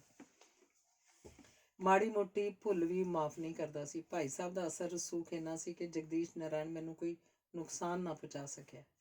ਭਾਈ ਜੋਤ ਸਿੰਘ ਸਦਾ ਹੀ ਮੇਰੇ ਵਾਸਤੇ ਇੱਕ ਮਿਹਰਬਾਨ ਤੇ ਖੈਰ ਖਾ ਮਿੱਤਰ ਸਿੱਧ ਹੋਏ। ਹਰ ਛੋਟੀ ਮੋਟੀ ਔਕੜ ਵੇਲੇ ਉਹ ਮੇਰੇ ਸਹਾਈ ਹੁੰਦੇ ਸਨ। ਭਾਈ ਜੋਤ ਸਿੰਘ ਸ਼ਾਕਾਹਾਰੀ ਸਨ। ਉਹਨਾਂ ਦੀ ਪਤਨੀ ਦਇਆ ਕੌਰ ਕਈ ਸਾਲਾਂ ਤੋਂ ਬਿਸਤਰੇ ਤੇ ਰਹਿੰਦੇ ਸਨ, ਤੁਰ ਫਿਰ ਵੀ ਨਹੀਂ ਸਨ ਸਕਦੇ। ਡਾਕਟਰਾਂ ਦੀ ਸਲਾਹ ਮੁਤਾਬਕ ਭਾਈ ਸਾਹਿਬ ਹਰ ਰੋਜ਼ ਸ਼ਹਿਰ ਆ ਕੇ ਇੱਕ ਪਾ ਮੀਟ ਲੈ ਜਾਂਦੇ ਸਨ। ਰੋਟੀ ਦੋਵੇਂ ਇਕੱਠੇ ਬੈਠ ਕੇ ਖਾਂਦੇ। ਭਾਈ ਸਾਹਿਬ ਦੁਪਹਿਰ ਦੀ ਰੋਟੀ ਖਾ ਕੇ 1-2 ਘੰਟੇ ਆਰਾਮ ਕਰਦੇ ਸਨ। ਉੱਠਣ ਤੋਂ ਉਪਰੰਤ ਚਾਹ ਦੇ ਪਿਆਲੇ ਨਾਲ ਸਮੋਸਾ ਜਾਂ ਕੋਈ ਮਿਠਾਈ ਜਾਂ ਘਰ 'ਚ ਜੋ ਹੋਵੇ ਖਾ ਲੈਂਦੇ ਸਨ। ਭਾਈ ਜੋਤ ਸਿੰਘ ਦਾ ਨਿਤਾ ਪ੍ਰਤੀ ਦਾ ਪ੍ਰੋਗਰਾਮ ਸੀ ਕਿ ਸਵੇਰੇ 4 ਵਜੇ ਉੱਠ ਕੇ ਬਾਥਰੂਮ ਜਾਂਦੇ, ਨਹਾ ਧੋ ਕੇ ਨਿਤਨੇਮ ਕਰਦੇ। ਦੁਪਹਿਰ ਬਾਅਦ 2-2:30 ਵਜੇ ਉੱਠ ਕੇ ਚਾਹ ਪੀਣ ਤੋਂ ਪਹਿਲਾਂ ਇੱਕ ਵਾਰ ਫਿਰ ਬਾਥਰੂਮ ਜ਼ਰੂਰ ਜਾਂਦੇ। ਫਿਰ ਉਹਨਾਂ ਦੀ ਲੰਮੀ ਆਯੂ ਦਾ ਰਾਜ਼ ਸੀ। ਭਾਈ ਸਾਹਿਬ ਦੀ ਖੁਰਾਕ ਬਿਲਕੁਲ ਸਾਦਾ ਸੀ, ਜੋ ਦਾਲ, ਸਬਜ਼ੀਆਂ ਤੇ ਮੌਸਮੀ ਫਲਾਂ ਤੇ ਨਿਰਭਰ ਸੀ। ਭਾਈ ਸਾਹਿਬ ਆਪਣੇ ਨਿਯਮ ਦੇ ਇੰਨੇ ਪੱਕੇ ਸਨ ਕਿ ਉਹ ਠੀਕ ਵੇਲੇ ਸਿਰ ਖਾਂਦੇ ਤੇ ਫਿਰ ਵੇਲੇ ਸਿਰ ਸੌਂਦੇ। ਉਹ ਚਾਹੇ ਕਿੰਨੀ ਵੀ ਜ਼ਰੂਰੀ ਮੀਟਿੰਗ 'ਚ ਬੈਠੇ ਹੁੰਦੇ, ਰੋਟੀ ਦਾ ਸਮਾਂ ਹੋਣ ਦੇ ਵਿੱਚ ਉੱਠ ਆਉਂਦੇ। ਪਰ ਉਹਨਾਂ ਦੀਆਂ ਮੀਟਿੰਗਾਂ ਅਕਸਰ ਇਸ ਤਰ੍ਹਾਂ ਐਡਜਸਟ ਕੀਤੀਆਂ ਹੁੰਦੀਆਂ ਸਨ ਕਿ ਉਹਨਾਂ ਦੇ ਨਿੱਤ ਪ੍ਰਤੀ ਪ੍ਰੋਗਰਾਮ 'ਚ ਕੋਈ ਰੁਕਾਵਟ ਨਾ ਪਵੇ। ਉਹ ਕੇਵਲ ਖਾਣ ਪੀਣ ਵਿੱਚ ਹੀ ਸੰਜਮੀ ਨਹੀਂ ਸਨ ਵਰਤਦੇ, ਸਗੋਂ ਗੱਲਬਾਤ 'ਚ ਵੀ ਸੰਜਮ ਵਰਤਦੇ ਸਨ। ਉਹਨਾਂ ਦਾ ਸਮੁੱਚਾ ਜੀਵਨ ਸੰਜਮ ਭਰਪੂਰ ਸੀ। ਉਹ 1982 'ਚ 100 ਸਾਲ ਤੋਂ 5 ਮਹੀਨੇ ਘੱਟ ਦੀ ਦੀਰਘ ਤੇ ਸਿਹਤਮੰਦ ਆਯੂ ਭੋਗ ਕੇ ਚਲਾਣਾ ਕਰ ਗਏ। ਭਾਈ ਸਾਹਿਬ ਨਾਲ ਮੇਰਾ ਸੰਬੰਧ ਖਾਲਸਾ ਕਾਲਜ ਅੰਮ੍ਰਿਤਸਰ 'ਚ ਵਿਦਿਆਰਥੀ ਦੀ ਹੈਸੀਅਤ 'ਚ ਹੋਇਆ ਸੀ। ਖਾਲਸਾ ਕਾਲਜ ਕੈਮਿਸਟਰੀ ਡਿਪਾਰਟਮੈਂਟ ਦੇ head professor Niranjan Singh master Tara Singh ਦੇ ਛੋਟੇ ਭਾਈ ਹੋਇਆ ਕਰਦੇ ਸਨ। ਭਾਈ ਸਾਹਿਬ ਤੇ ਪ੍ਰੋਫੈਸਰ ਨਰਿੰਜਨ ਸਿੰਘ ਦੇ ਸੰਬੰਧ ਨਰੋਏ ਨਹੀਂ ਸਨ। ਨਰਿੰਜਨ ਸਿੰਘ ਅਕਾਲੀ ਐਜੀਟੇਸ਼ਨ ਦੇ ਸੰਬੰਧ 'ਚ ਜੇਲ੍ਹ ਜਾ ਚੁੱਕੇ ਸਨ। ਨਰਿੰਜਨ ਸਿੰਘ ਦੀ ਪਤਨੀ ਭਾਈ ਜੋਤ ਸਿੰਘ ਦੀ ਸਕੀ ਸਾਲੀ ਸੀ। ਜੇਲ੍ਹ ਯਾਤਰਾ ਦੇ ਦੌਰਾਨ ਪ੍ਰੋਫੈਸਰ ਨਰਿੰਜਨ ਸਿੰਘ ਦੇ ਘਰ ਇੱਕ ਮੁੰਡੇ ਦਾ ਜਨਮ ਹੋ ਗਿਆ। ਪ੍ਰੋਫੈਸਰ ਨਰਿੰਜਨ ਸਿੰਘ ਨੇ ਜੇਲ੍ਹ ਤੋਂ ਵਾਪਸ ਆਉਂਦੇ ਹੀ ਆਪਣੀ ਪਤਨੀ ਨੂੰ ਘਰੋਂ ਕੱਢ ਦਿੱਤਾ। ਬਾਅਦ ਵਿੱਚ ਭਾਈ ਜੋਤ ਸਿੰਘ ਨੇ ਆਪਣੇ ਰਸੂਖ ਨਾਲ ਆਪਣੀ ਸਾਲੀ ਦਾ ਵਿਆਹ ਸ਼੍ਰੋਮਣੀ ਕਮੇਟੀ ਦੇ ਪ੍ਰਚਾਰਕ ਢਿੱਲੋਂ ਜੀ ਨਾਲ ਕਰਵਾ ਦਿੱਤਾ। ਢਿੱਲੋਂ ਸਾਹਿਬ ਦੇ ਲੜਕੇ ਨੂੰ ਇੱਧਰ ਉੱਧਰ ਯੂਨੀਵਰਸਿਟੀ 'ਚ ਕਲਰਕ ਲਵਾ ਦਿੱਤਾ। ਪਰ ਇਹਨਾਂ ਦੋਹਾਂ ਦੀ ਨਾਦਾਨੀ ਖਾਲਸਾ ਕਾਲਜ ਵਾਸਤੇ ਬੜੀ ਹਾਨੀਕਾਰਕ ਸਿੱਧ ਹੋਈ। ਮਾਸਟਰ ਤਾਰਾ ਸਿੰਘ ਨੇ ਆਪਣੇ ਛੋਟੇ ਭਰਾ ਦੀ ਹਿਮਾਇਤ ਵਜੋਂ ਖਾਲਸਾ ਕਾਲਜ ਦੀ ਹੜਤਾਲ ਦੀ ਅਕਾਲੀ ਦਲ ਵੱਲੋਂ ਵਿਰੋਧਤਾ ਕੀਤੀ। ਉਨੀ ਦਿਨੀ ਕਾਂਗਰਸ ਤੇ ਅਕਾਲੀਆਂ ਦਾ ਆਪਸ 'ਚ ਸਮਝੌਤਾ ਹੋਇਆ ਸੀ। ਪੰਜਾਬ ਕਾਂਗਰਸ ਨੇ ਵੀ ਪ੍ਰੋਫੈਸਰ ਨਰਿੰਜਨ ਸਿੰਘ ਦੀ ਹੜਤਾਲ 'ਚ ਪੂਰੀ ਸਹਾਇਤਾ ਕੀਤੀ। ਇਹ ਹੜਤਾਲ ਪ੍ਰੋਫੈਸਰ ਸੰਤ ਸਿੰਘ ਸੇਖੋਂ ਦੇ ਇੱਕ ਪੈਂਫਲੇਟ ਕਾਰਨ ਹੋਈ, ਜੋ ਪ੍ਰੋਫੈਸਰ ਨਰਿੰਜਨ ਸਿੰਘ ਤੇ ਉਹਦੇ ਸਾਥੀ ਪ੍ਰੋਫੈਸਰਾਂ ਦੇ ਖਿਲਾਫ ਛਾਪਿਆ ਤੇ ਵੰਡਿਆ ਗਿਆ ਸੀ। ਐਡੀ ਲੰਮੀ ਤੇ ਹਿੰਸਾ ਭਰਪੂਰ ਹੜਤਾਲ ਮੈਨੂੰ ਆਪਣੀ ਜ਼ਿੰਦਗੀ 'ਚ ਦੇਖਣ ਨੂੰ ਨਹੀਂ ਮਿਲੀ। ਸਾਰੇ ਕਾਲਜ ਦੇ ਮੁੰਡੇ ਕਾਲਜ ਦੇ ਗੇਟ ਤੋਂ ਲੈ ਕੇ ਪ੍ਰਿੰਸੀਪਲ ਦੇ ਦਫ਼ਤਰ ਤੱਕ ਲੇਟ ਜਾਂਦੇ ਸਨ। ਉਹਨਾਂ ਨੇ ਪ੍ਰੋਫੈਸਰ ਜੋਧ ਸਿੰਘ ਦਾ ਕਾਲਜ 'ਚ ਆਉਣਾ ਜਾਣਾ ਮੁਸ਼ਕਿਲ ਕਰਤਾ ਸੀ। ਪੁਲਿਸ ਕਾਫੀ ਤਾਦਾਦ 'ਚ ਬੁਲਾਈ ਜਾਂਦੀ ਤੇ ਉਹਦੀ ਸਹਾਇਤਾ ਨਾਲ ਹੀ ਕਾਲਜ ਦੀ ਜਾਇਦਾਦ ਤੇ ਮੁਖਾਲਫ ਧੜੇ ਨੂੰ ਸੁਰੱਖਿਆ ਦਿੱਤੀ ਜਾਂਦੀ। ਸੰਤ ਸਿੰਘ ਸੇਖੋਂ ਤੇ ਵਰਿਆਮ ਸਿੰਘ ਕਾਫੀ ਦੇਰ ਤੋਂ ਭਾਈ ਜੋਧ ਸਿੰਘ ਦੇ ਹਮਾਇਤੀ ਸਨ। ਨਰਿੰਜਨ ਸਿੰਘ ਦੇ ਹਮਾਇਤੀ ਪ੍ਰੋਫੈਸਰਾਂ ਨੂੰ ਕਾਲਜ ਦੇ ਸਟਾਫ ਰੂਮ 'ਚ ਮਜ਼ਾਕ ਦਾ ਮਜ਼ਮੂਨ ਬਣਾਈ ਰੱਖਦੇ ਸਨ। ਇੱਕ ਦੂਜੇ ਦੀਆਂ ਪੱਗਾਂ ਉਛਾਲਦੇ ਰਹਿੰਦੇ ਸਨ। Professor Harjinder Singh history department, professor Kartar Singh ਸਕੱਤਰ ਮੈਨੇਜਿੰਗ ਕਮੇਟੀ, ਜਿਨ੍ਹਾਂ ਦਾ ਦਫ਼ਤਰ ਭਾਈ ਜੋਧ ਸਿੰਘ ਦੇ ਦਫ਼ਤਰ ਦੇ ਨਾਲ ਇੱਕ ਵਿਸ਼ਾਲ ਕਮਰੇ 'ਚ ਸੀ। ਪ੍ਰੋਫੈਸਰ ਕਿਰਪਾਲ ਸਿੰਘ ਤੇ professor Sant Singh BSc chemistry department, professor Niranjan Singh ਦੇ ਹਮਾਇਤੀ ਸਨ। ਹੜਤਾਲ ਖਤਮ ਹੋਣ ਤੇ ਸਾਰੇ ਪ੍ਰੋਫੈਸਰ ਨਰਿੰਜਨ ਸਿੰਘ ਦੇ ਨਾਲ ਖਾਲਸਾ ਕਾਲਜ ਛੱਡ ਗਏ। ਇਹਨਾਂ ਨੇ ਲਾਹੌਰ ਜਾ ਕੇ GT ਰੋਡ ਤੇ ਬੁੱਧੂ ਦੇ ਆਵੇ ਦੇ ਸਾਹਮਣੇ ਸਿੱਖ ਨੈਸ਼ਨਲ ਕਾਲਜ ਦੀ ਬੁਨਿਆਦ ਰੱਖੀ। Sir Sundar Singh Majithia Khalsa college council ਦੇ ਪ੍ਰੈਜ਼ੀਡੈਂਟ ਸਨ ਤੇ ਚੀਫ ਖਾਲਸਾ ਦੀਵਾਨ ਦੀ ਸਰਪ੍ਰਸਤੀ ਵੀ ਕਾਲਜ ਨੂੰ ਪ੍ਰਾਪਤ ਸੀ। ਹੁਣ ਸਿੱਖ ਕੌਮ ਨੂੰ ਇੱਕ ਅਜਿਹੇ ਲੀਡਰ ਦੀ ਲੋੜ ਸੀ ਜੋ ਸਰ ਸੁੰਦਰ ਸਿੰਘ ਮਜੀਠੀਏ ਦੀ ਪੱਧਰ ਦਾ ਹੋਵੇ। ਉਸ ਵੇਲੇ ਸਰਦਾਰ ਇੰਦਰ ਸਿੰਘ ਦਾ ਸਪੁੱਤਰ ਸਰਦਾਰ ਬਲਦੇਵ ਸਿੰਘ ਨਿਤਰਿਆ।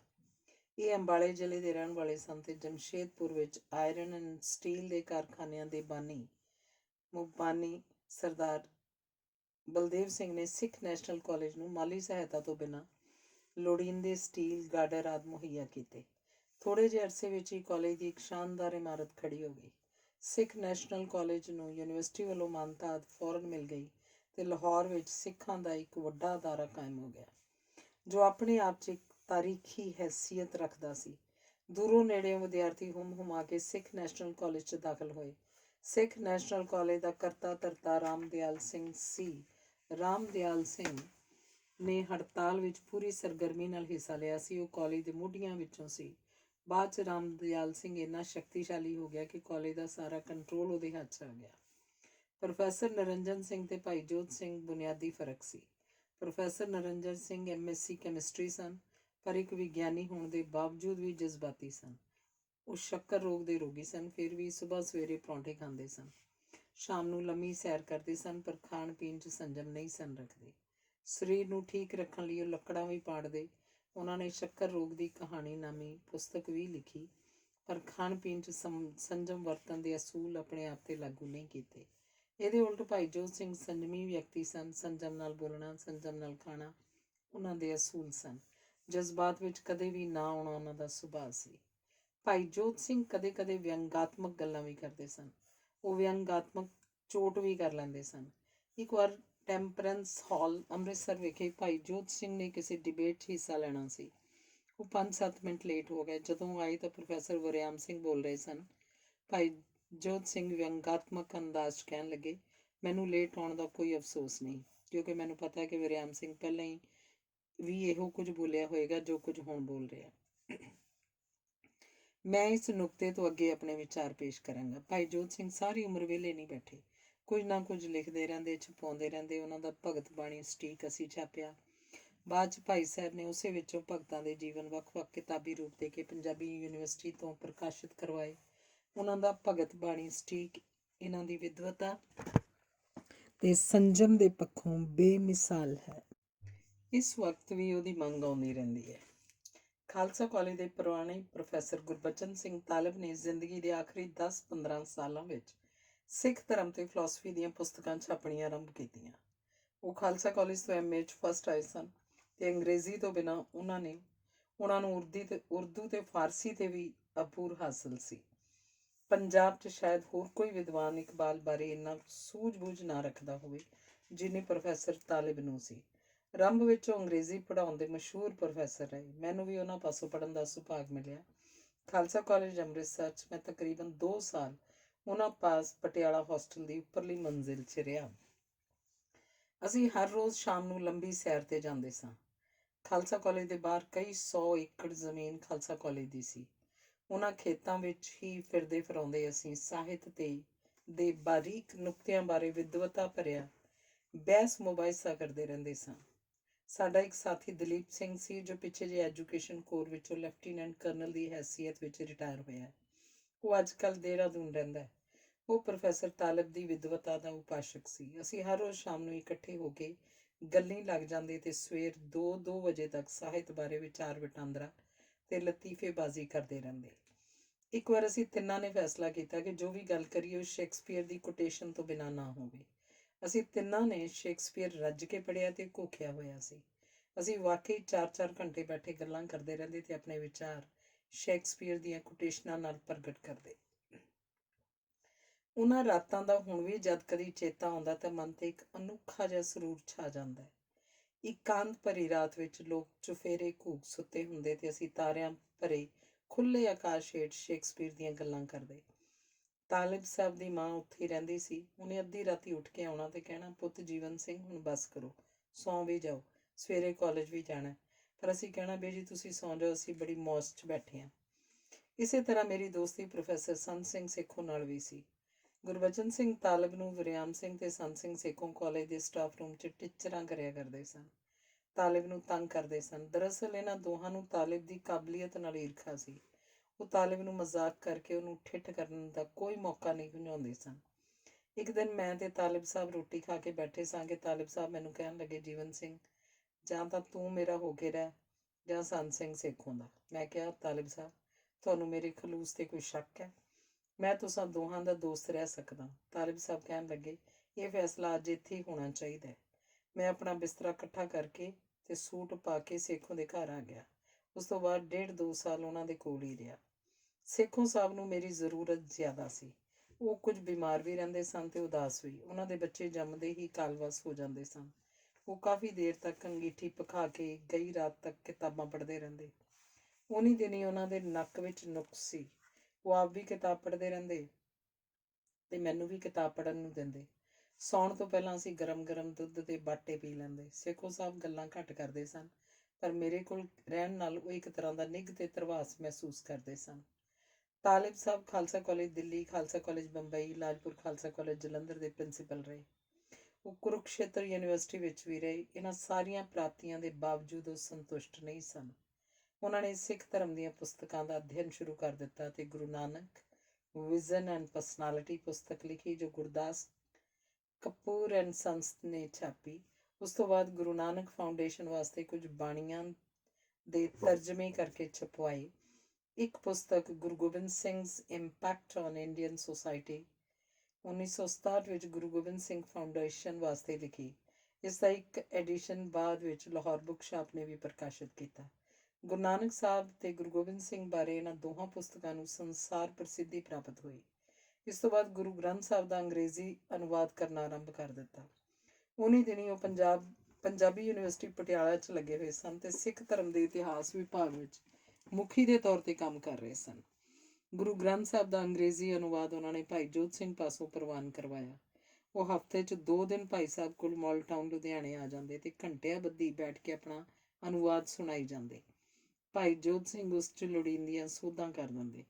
ਗੁਰਬਚਨ ਸਿੰਘ ਤਾਲਿਬ ਨੇ ਥੱਕ ਜਾਣਾ ਤੇ ਕਹਿਣਾ, ਭਾਈ ਸਾਹਿਬ ਹੁਣ ਬਸ ਕਰੀਏ, ਤੁਸੀਂ ਥੱਕ ਗਏ ਹੋਗੇ। ਭਾਈ ਸਾਹਿਬ ਨੇ ਖਿਝ ਕੇ ਆਖਣਾ, ਹਾਲੇ ਹੋਰ ਸੁਣਾ, ਅਜੇ ਸਮਾਂ ਕਾਫੀ ਹੈ ਪਟਿਆਲੇ ਜਾਣ ਨੂੰ, ਹੋਰ ਕੰਮ ਕਰ ਲਈਏ।